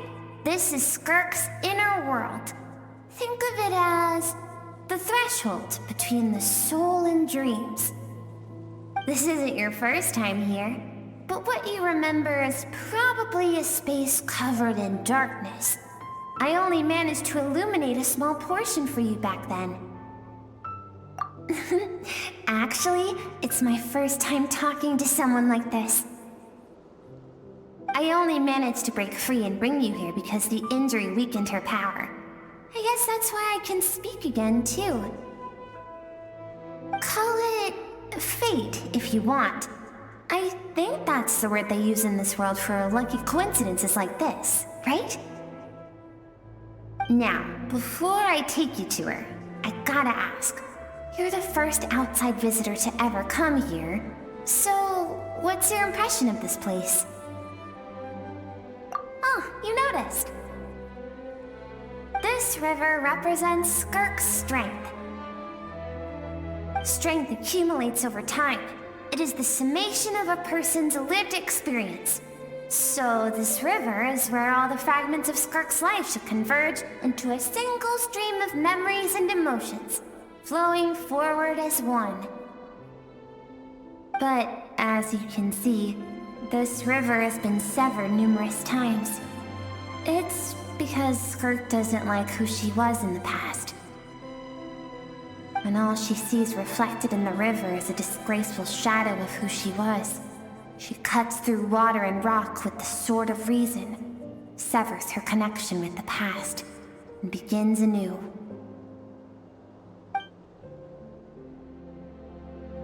You must learn to shut out all the pointless emotion.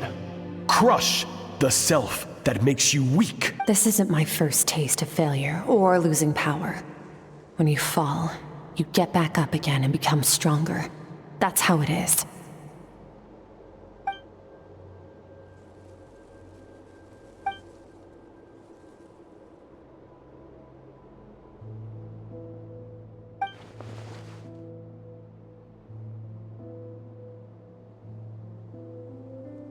The answer to one mystery invites another question, I see.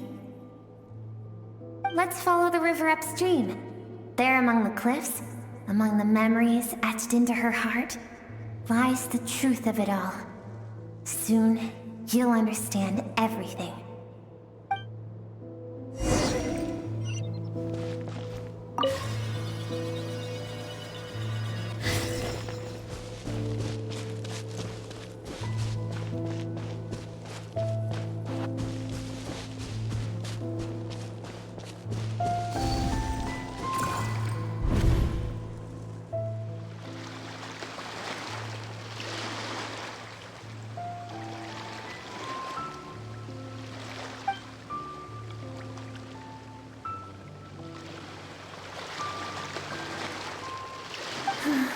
I've always thought that, even when falling leaves don't come from the same tree, they can still form bonds of kinship when they meet.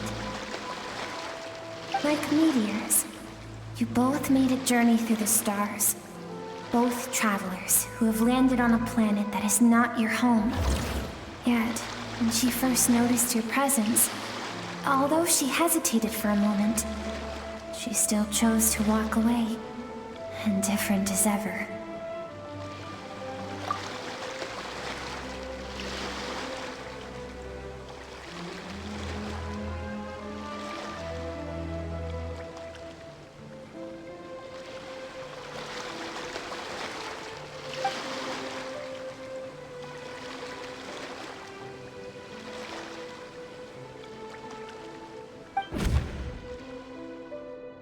Seems like you've answered your own question.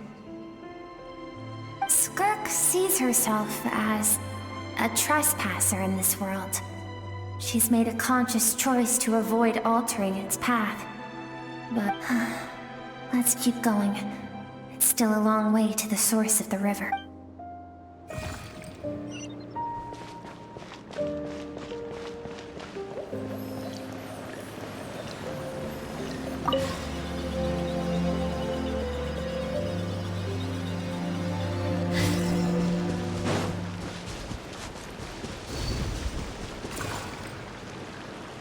You now have what it takes to wield immense power.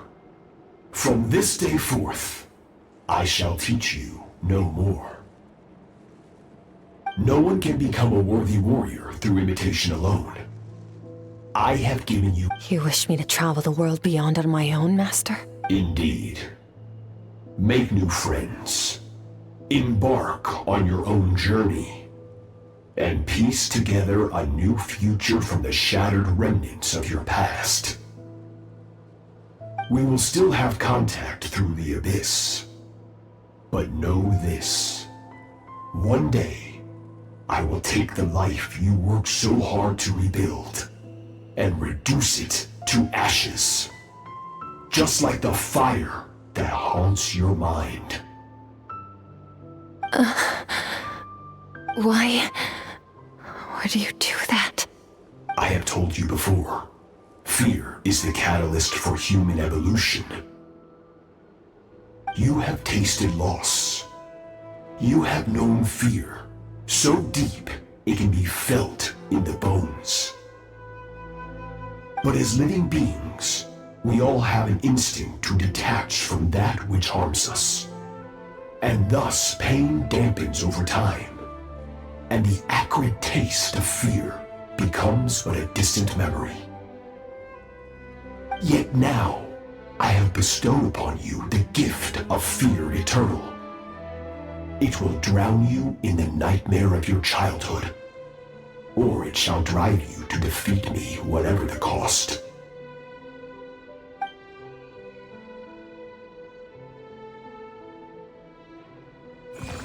That is what Skirk's master, the foul Sertologi, looked like at one point in time. Of course, as a higher being, physical form is a triviality to him. He could appear as a beast, a human, or even a monster that defies description. The form you see him in here, clad in abyssal armor, is the one he usually wears when traveling through the stars.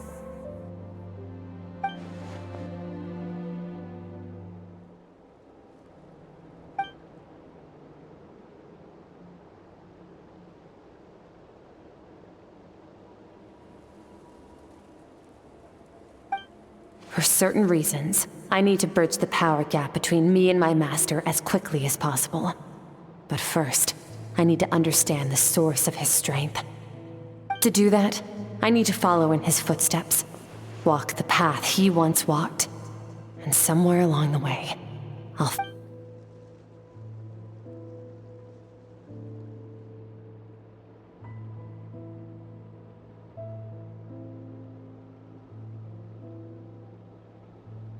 I'll let you in on a little secret. The real Sertologi is terrifying. The scope of his power is impossible to understand until you experience it firsthand. It is absolute, the power to crush all things. Shall we keep going?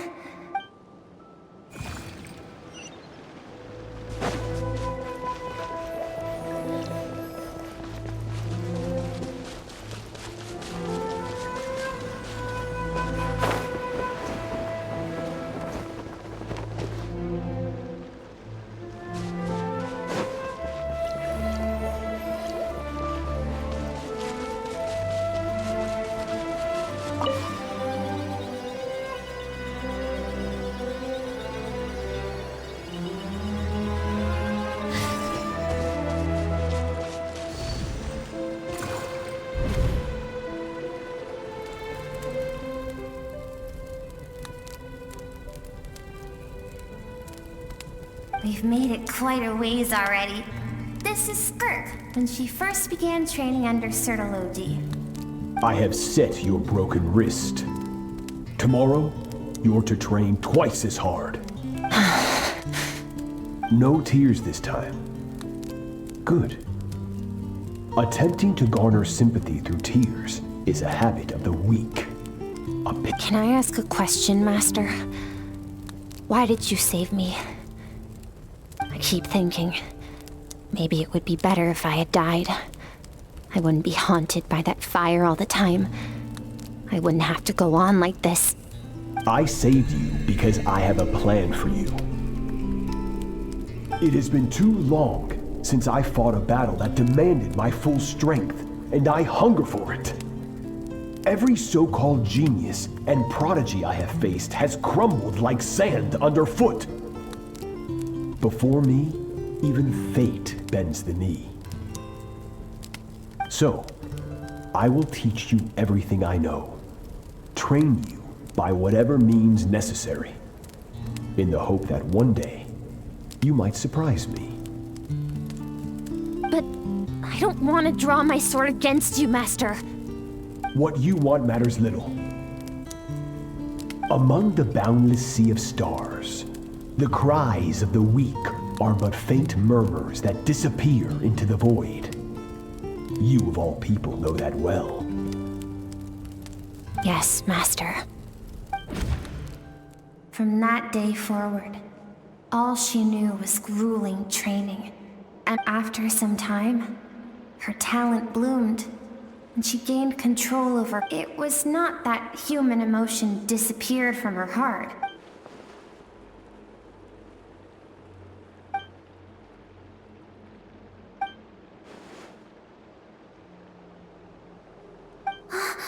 We're nearly there. I almost don't want to reach the end. Well...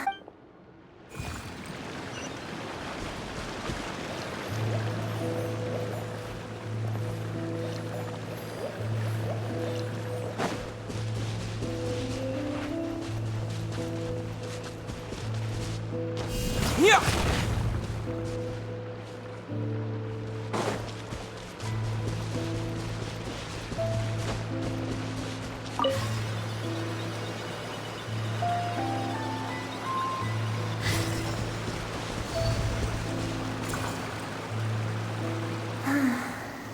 These are Skirk's happiest memories.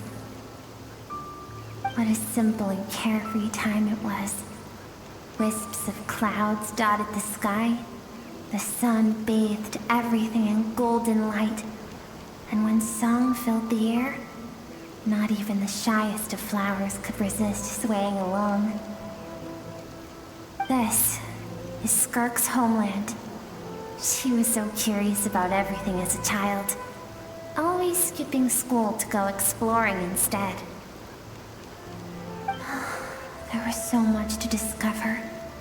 The treasures at the bottom of the sea, the secrets beyond the stars, and that merchant ship packed with adults wearing those strange clothes. Yes, the ship. That was the beginning of the end.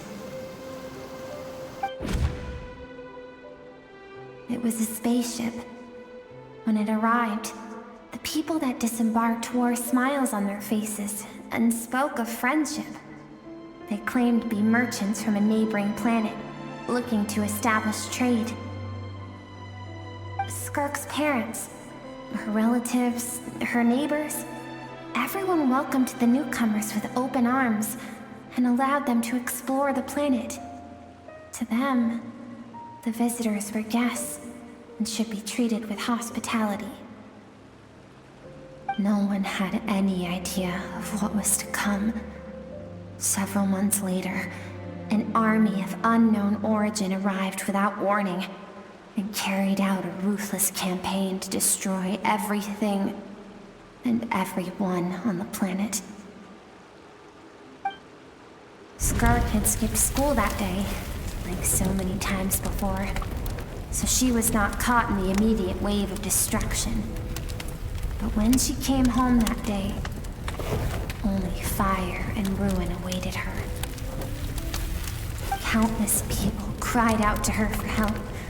People she knew and loved. Friends and relatives. The little girl who lived next door.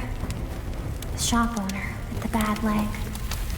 The bad-tempered teacher she had made fun of just that morning. Their lives were discarded like worthless trash as the fire consumed one life after another. Skirk was helpless. All she could do was run. And so she did.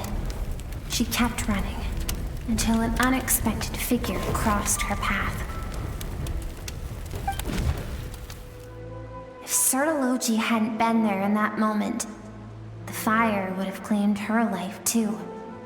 And there she would have remained, left to rot in the scorched earth, with no answer. Because she and her people were seen as a threat.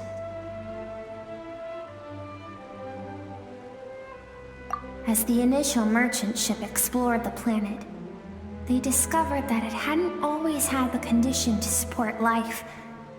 Yet there was evidence of human activity, even during the periods of extreme heat or cold in the past. Further research revealed that, over time, the people of this planet had evolved the ability to adapt to any type of environment or energy source. For that reason, The outsiders viewed them as a potential threat and decided to eliminate them before the threat could rear its head. And so, the army was called, and the so senseless, isn't it? Deemed a threat because of a gift they didn't even know they had. Perhaps it was their own innocence and kindness that doomed them. But in the end, that was lost to the blaze as well. If those with power get to decide good and evil, then all you can trust in is the sword in your hand. And so, before death could claim her, she ran. She ran and never stopped. No one wants to relive their most painful moments. Well, that brings us to the end of the story. This is Skirka's waiting over there. For both of us. Let's go to her. It's time to fulfill my purpose. And my great...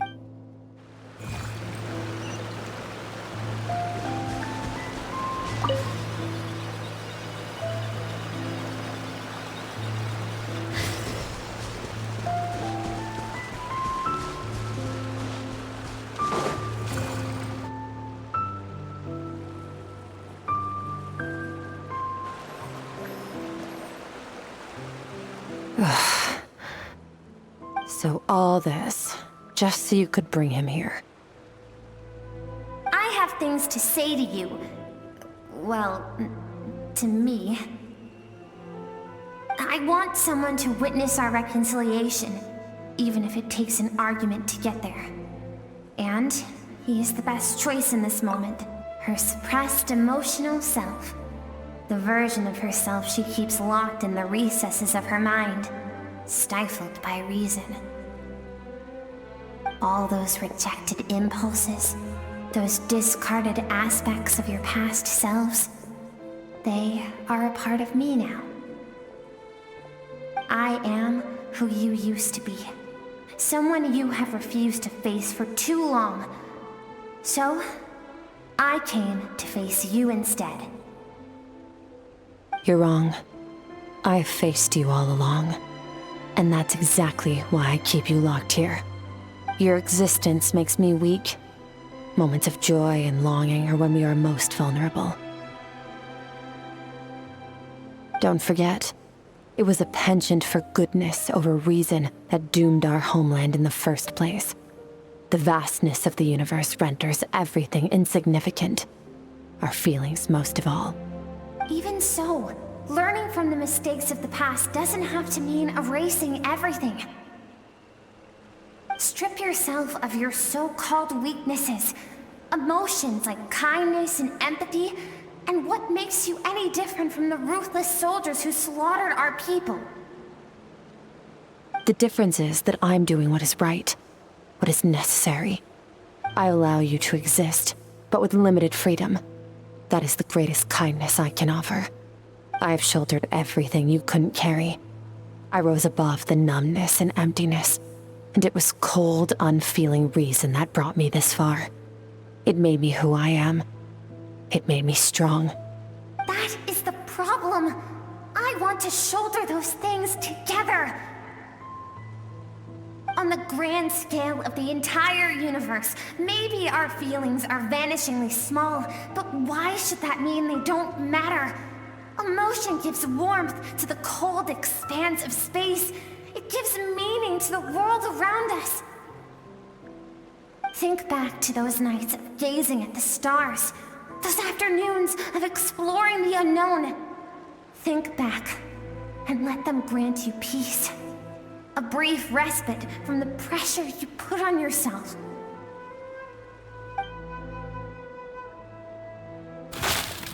That isn't what we need. It's exactly what we need. Aren't you curious about why recovering your strength has taken longer than normal this time? Finally, you get to the important part. That is the only answer I came here to find. Then look around.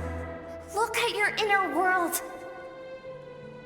You cast aside your dreams and curiosity, And in doing so, you lost your original motivation. You severed all connection to who you used to be, so you can no longer draw strength from your past. Now, the only things driving you forward are fear and survivor's guilt. But these cannot take you far enough. And so, this river, the source of your strength, grows more polluted by the day. And you think that means I should seek help from a weak little thing like you?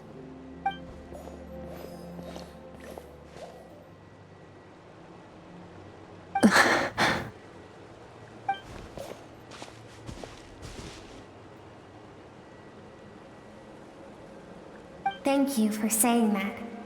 I knew bringing you here would be the right choice. To be honest, I'm not here to argue with you. This isn't about who's right or wrong.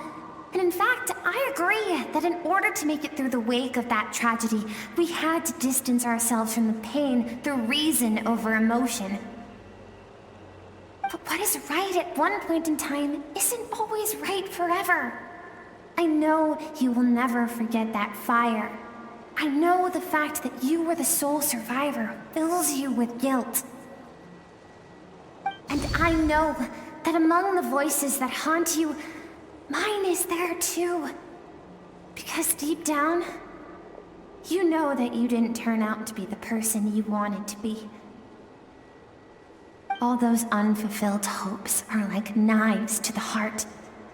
And I don't want you to hurt anymore. So even if you can't accept me, I hope, at least, that you can let go. I keep thinking, maybe it would be better if I had died. I wouldn't be haunted by that fire all the time. I wouldn't have to go on like this.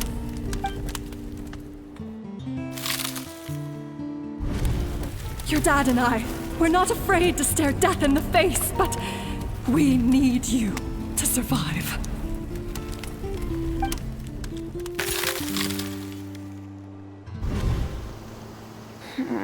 I'm sick of being a kid. There's so many amazing things out there, and I'm ready to see them all.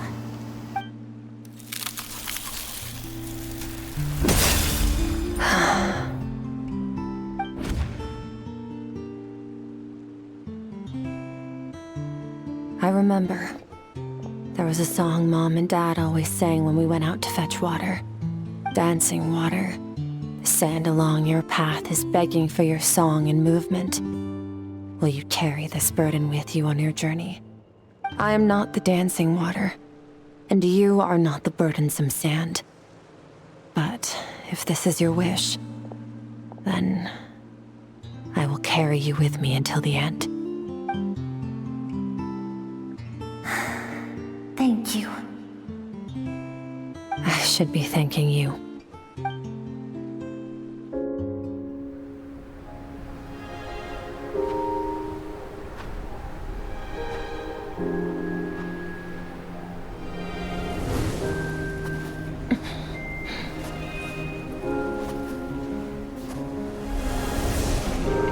Run, Skirk, run! Remember, leave no one alive! Heed my words, Skirk. Let fear take root in your soul. Did you survive? Why was it only you? Skirk, did you become a positive light in this world?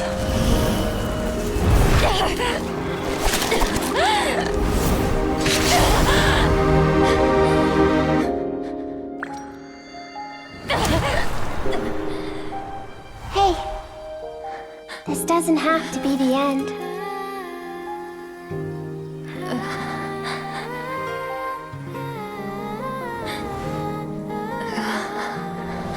Life is a gift.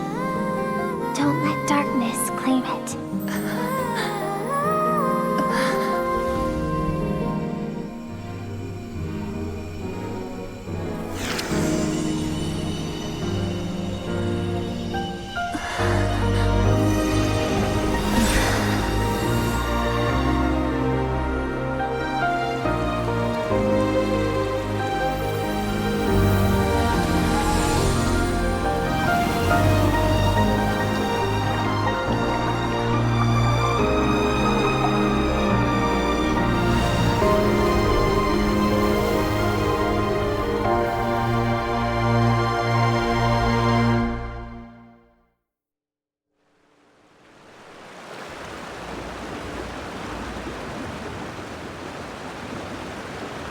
So, you saw my memories then. I once asked my master if survival of the strongest was the law of the universe. He said no. But in a world without order, those with no moral boundaries tend to be the ones who survive. That's why, after hearing his answer, an idea came to mind.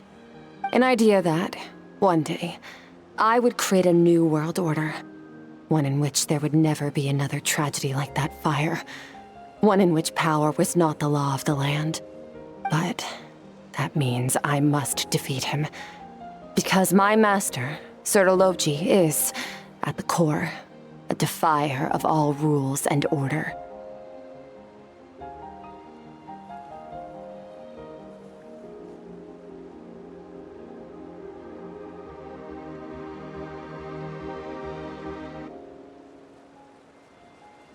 Yes, and not just because of the gap in our abilities, but also because I have no reason to see him as an enemy. Although his decision to train me was not made out of kindness, he did everything a master should. He saved my life, taught me the sword and the principles of strength. And for that, I respect him. I know, and it's not something I want.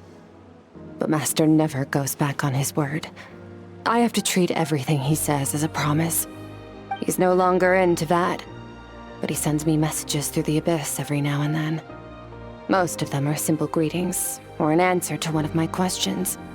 Every time I hear from him, my heart skips a beat. And I wonder if this is the moment where he'll finally appear before me and tear down everything I've built to pieces. Maybe that means I do live in eternal fear, just like he said. Yes, I respect him, but I'm also afraid of him.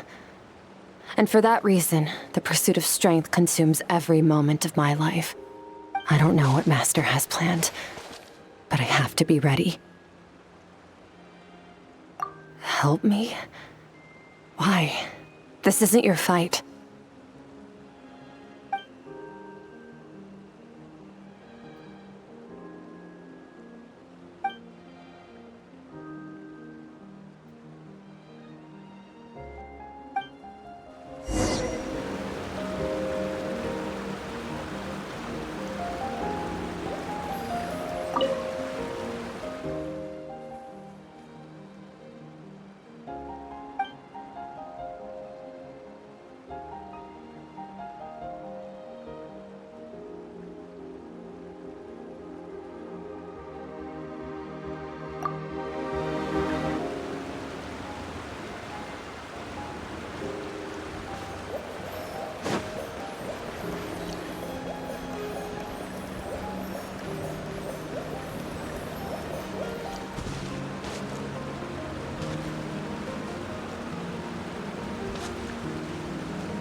Oh, you're finally awake! Honestly, Paimon was gone for like 2 seconds and then she comes back and finds you both unconscious? Oh, you scared Paimon half to death! You're both okay, right? What does it look like?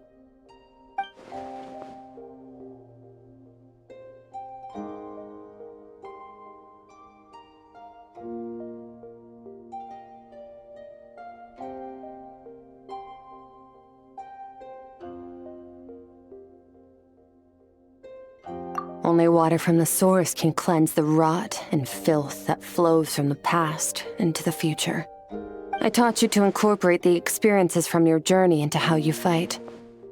I suppose what happened today will become an inseparable part of who I am. Okay, so Paimon feels like she's missing some important context. But whatever. Paimon brought back tons of delicious snacks! Let's dig in!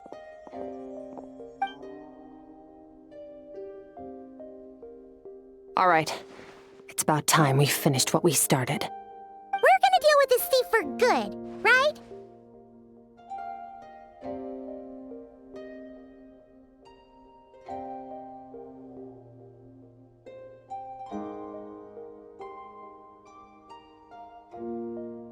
This time, I'm not going to tell you to hold back. But having digested even more power in the meantime, he's going to be tougher than before. The good news is, we have no reason to pull our punches this time. So, let's go. Same place as last time.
Wait, isn't that the form the all-devouring narwhal changed into? How come he knows that, too? Really? So, you're telling Paimon that giant whale and this guy can both turn into the fowl? It's a subconscious instinct. Any intelligent being who longs for his level of strength is bound to mimic his appearance. It's a natural response after encountering someone as powerful as Master. To them, he represents ultimate power. We know the person before us has encountered Master, and we know he stole a portion of my power. So it's not surprising that he would assume this form. Okay. Oh, the closer Paimon looks, the more intimidating it gets. Nervalette isn't here this time, so it's up to us. He won't have the nerve to steal again after we're done with him. Let's teach this guy a lesson.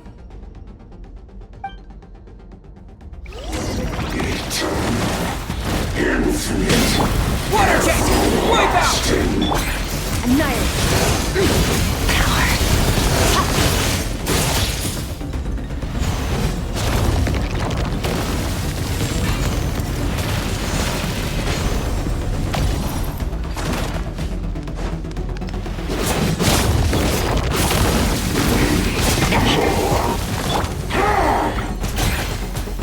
Water jet!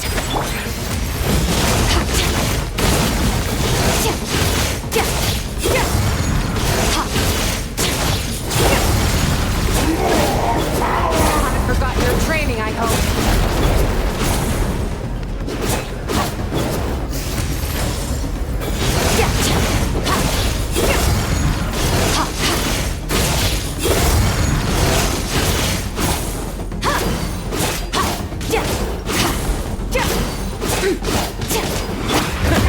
Go!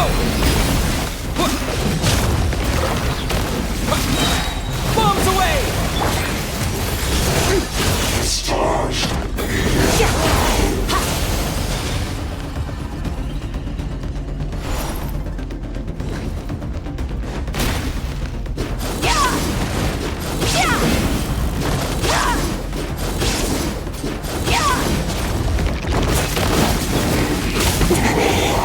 like to feel this. Go! Water jet! Into the void!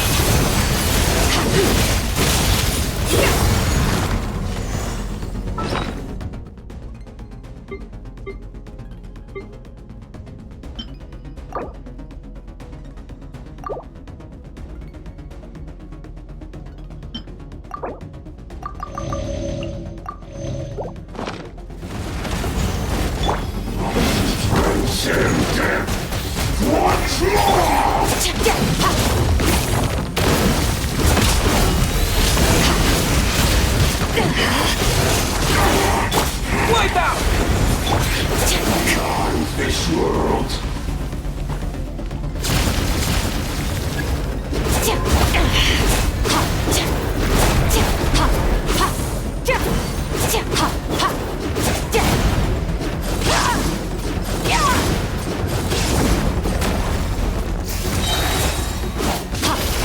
Another star goes out!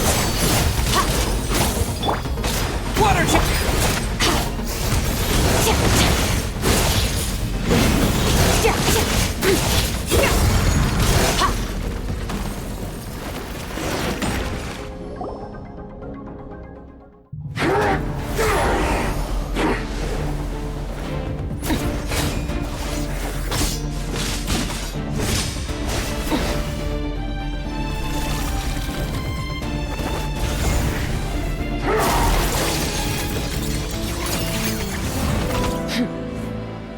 Haven't had enough of my power.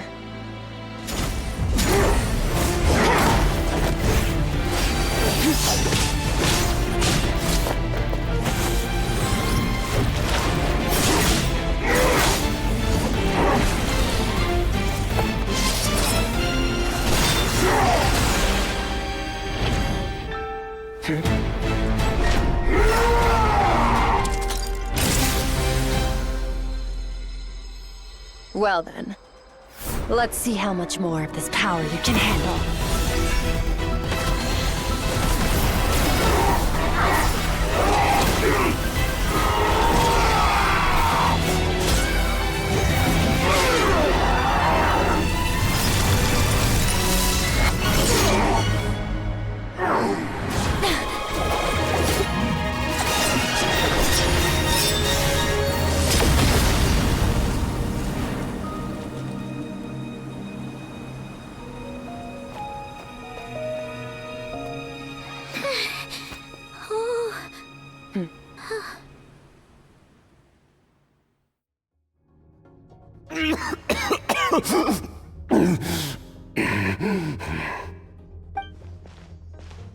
Well, have you come to your senses? You saw that my body was at its limit. So, you deliberately channeled your power into me, knowing that it would destroy my shell from within. Such power, such keen battle instincts. So you must be... Skirk, Sertologi's disciple. How long has it been? How long has he been away from Tevat? Hundreds of years. Hundreds? Sorry, it's a lot to take in. I should introduce myself. I am Skofnungar, a friend of your master and one of his followers. This is the first time I've heard your name, Skirk. But hundreds of years ago. Hundreds of years ago? Sounds like you and Master have quite the history. Care to tell us about it? Of course. Might as well take advantage of a clear head while I can. The story starts a long, long time ago.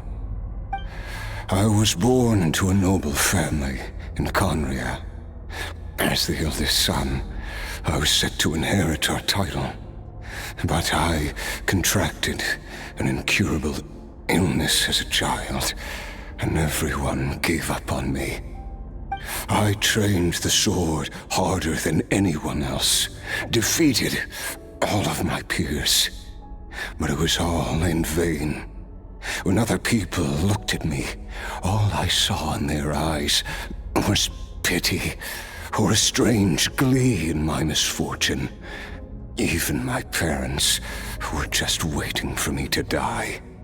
Over time, my heart hardened, and I became aimless.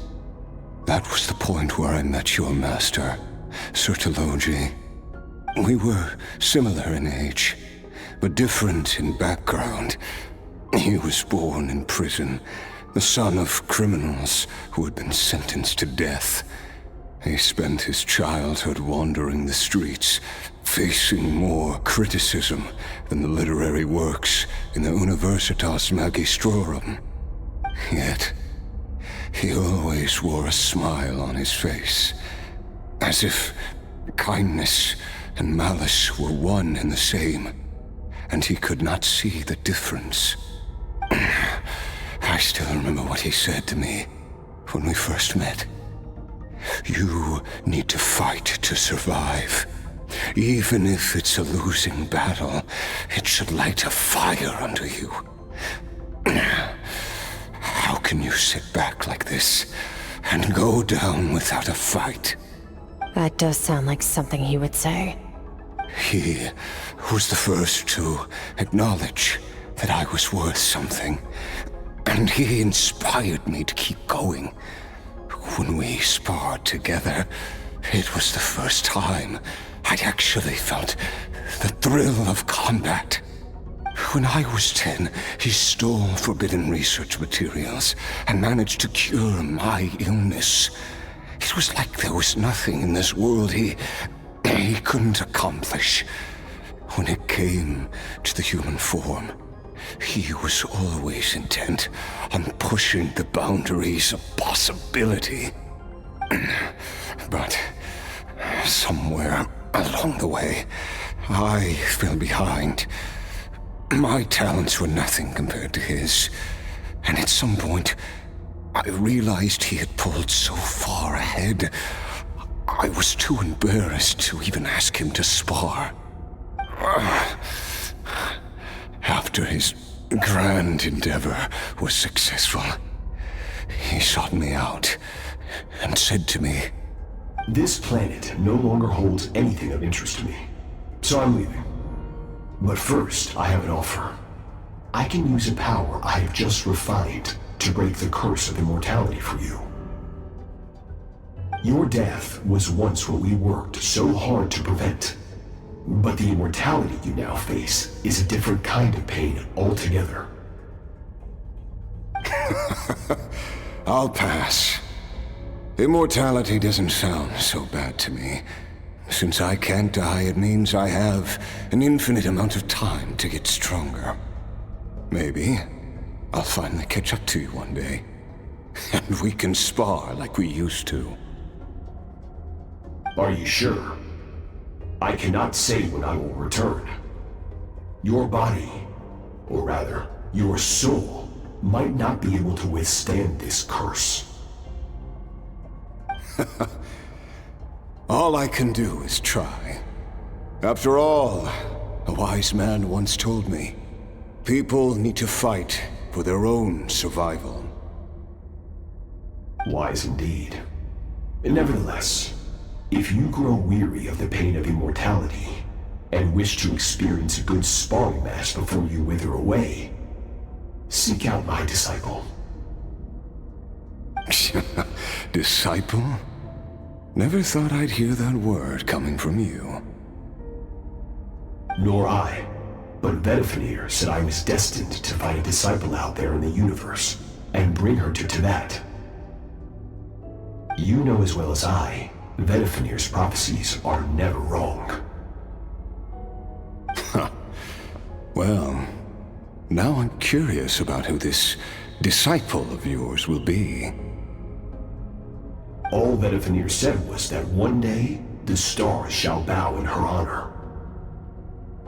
Sounds pretty impressive.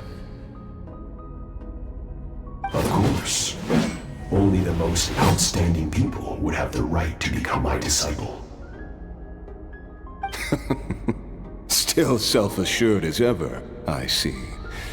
But you're not wrong. I'll be leaving then. Oh, and if you were serious about getting stronger, I left you a little gift in the primordial sea.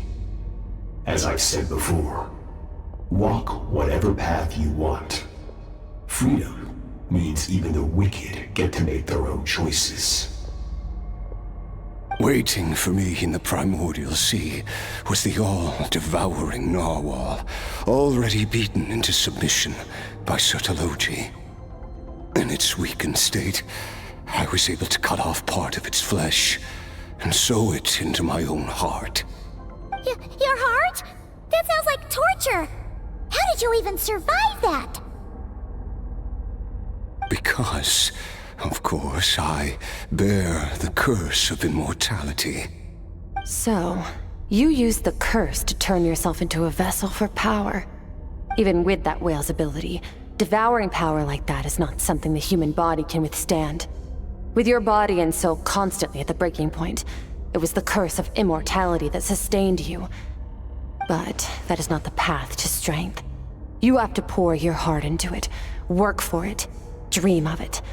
Instead, you stole something that didn't belong to you, and it backfired. You're right.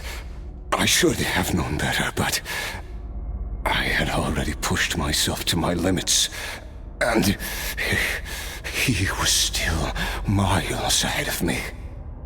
So I had to take a leap of faith. I miss your master. I miss the days when we were all together, troublemakers without a home. I don't regret the choice I made. But if you'll allow it, I do want to apologize. To both of you. After the beating we just gave you, I think we can call it even. You're an interesting one as well. Sertologi's disciple. That's a lot to live up to. It can't have been an easy experience. I know what he's like. He rules with an iron fist, using despair and fear to force you to catch up to him, all the while standing ever out of reach.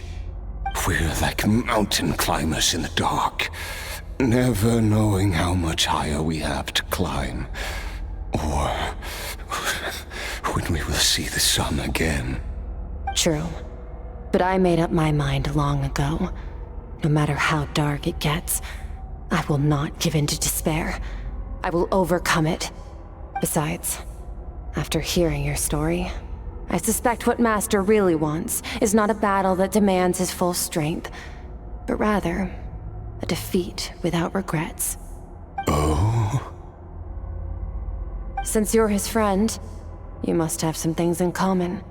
The first time we came here, when you stabbed me through the fog and stole my power, I felt no emotion coming from that spike. But when you had to devote all your strength fighting me just now, I could feel joy and passion emanating from your blade. It was the joy of a researcher discovering the truth of the world, the joy of an artist uncovering a temple of wonders. Interesting. I'm certain I didn't express those emotions outright, yet you were able to read them from my blade, like a glimpse into my inner world. You're right.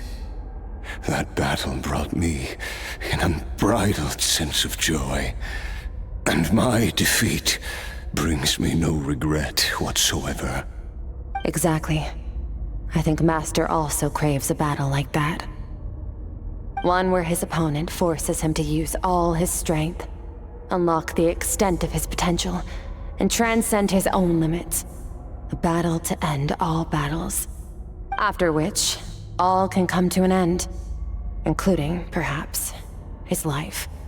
For that very reason, good and evil are meaningless to him. He has one purpose, one goal: to to complete himself. It's one of the secrets to his strength. Perhaps you're right. Perhaps that is his call. What a battle that would be. Oh, to witness such a...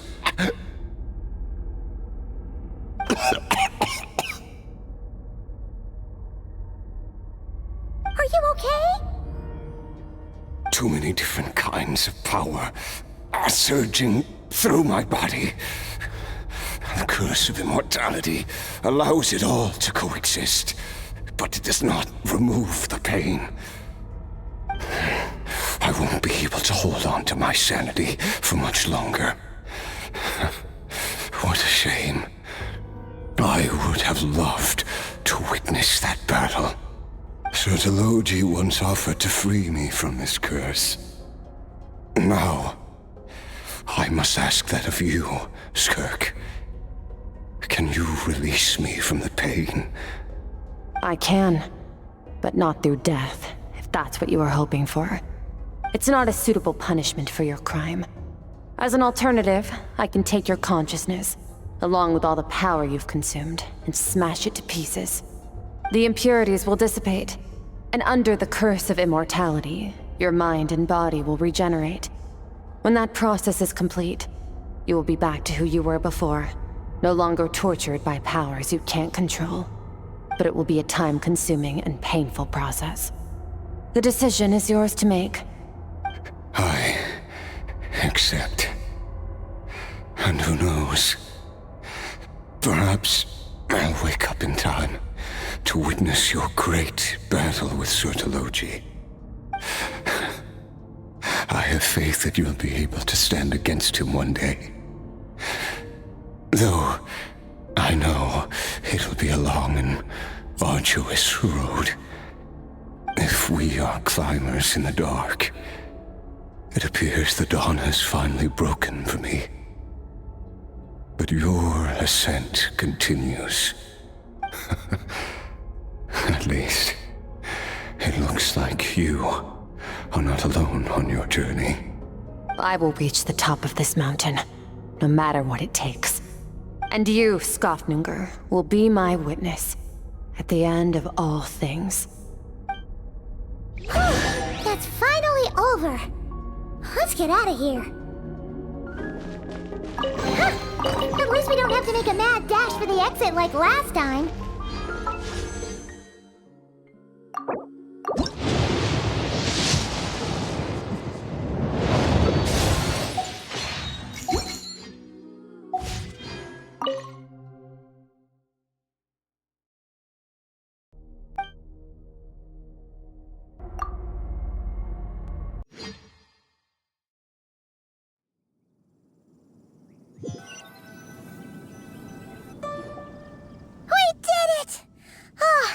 Once again, we've proved there's nothing we can't overcome. We're just that awesome. Wow, you sound even more confident than usual. Guess you really have become stronger. Today sure went by fast. It's night already. Oh wait, that reminds Paimon. The stars you mentioned, the ones that died out, are they back now? Yes. The power Skofnungur stole has been returned. So, the stars have regained their light. Great! Huh, it's crazy that you even noticed their light was gone. There are so many stars in the sky. If a few disappeared, Paimon definitely wouldn't be able to tell. I suppose it's because I have gazed upon this sky for centuries. The false stars, hanging in the meticulously planned sky, glittering with rotten light. It's not real. And yet, it is for that very reason that I can look upon it and enjoy the momentary peace even the most beautiful of bubbles has to burst. We will return to the real universe one day, whether of our own volition or not. Time marches ever forward. Even the innocent and naive will taste life's bitterness. Yet through hardship, we grow until we learn to seize the sands of time for ourselves and uncover our true strength. Though we gaze upon a false sky, Its vastness and majesty is palpable. One can only wonder, what is it going to take for kindness to reign supreme in the vast expanse of the universe? Ugh, this is all going over Paimon's head. But if she knows one thing, it's that the Traveler always finds a way. Ever since we met, he has filled Paimon's days with happiness. No matter how tough things get, he always finds a way to make it better. If it's too big a job for one person, then we'll do it with 2. And if 2's still not enough, then 3.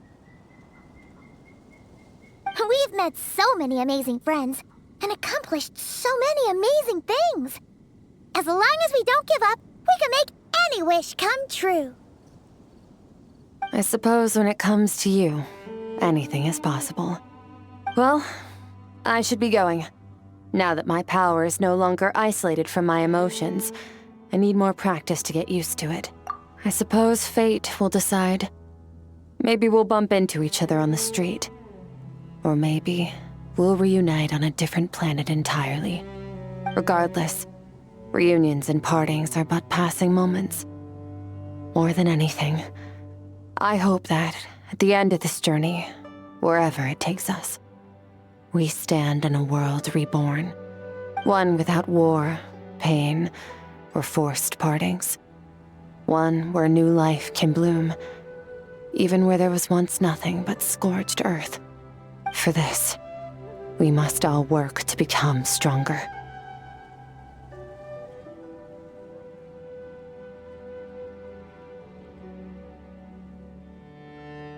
Goodbye, Traveler.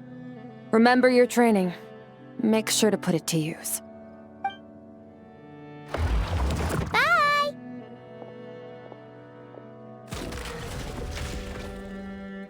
Is it just Paimon, or is she being nicer than before? We definitely count as friends after all that, don't you think? Hey, what do you think about camping here tonight? There's nothing quite like sleeping under the stars. Come tomorrow, we can continue our journey.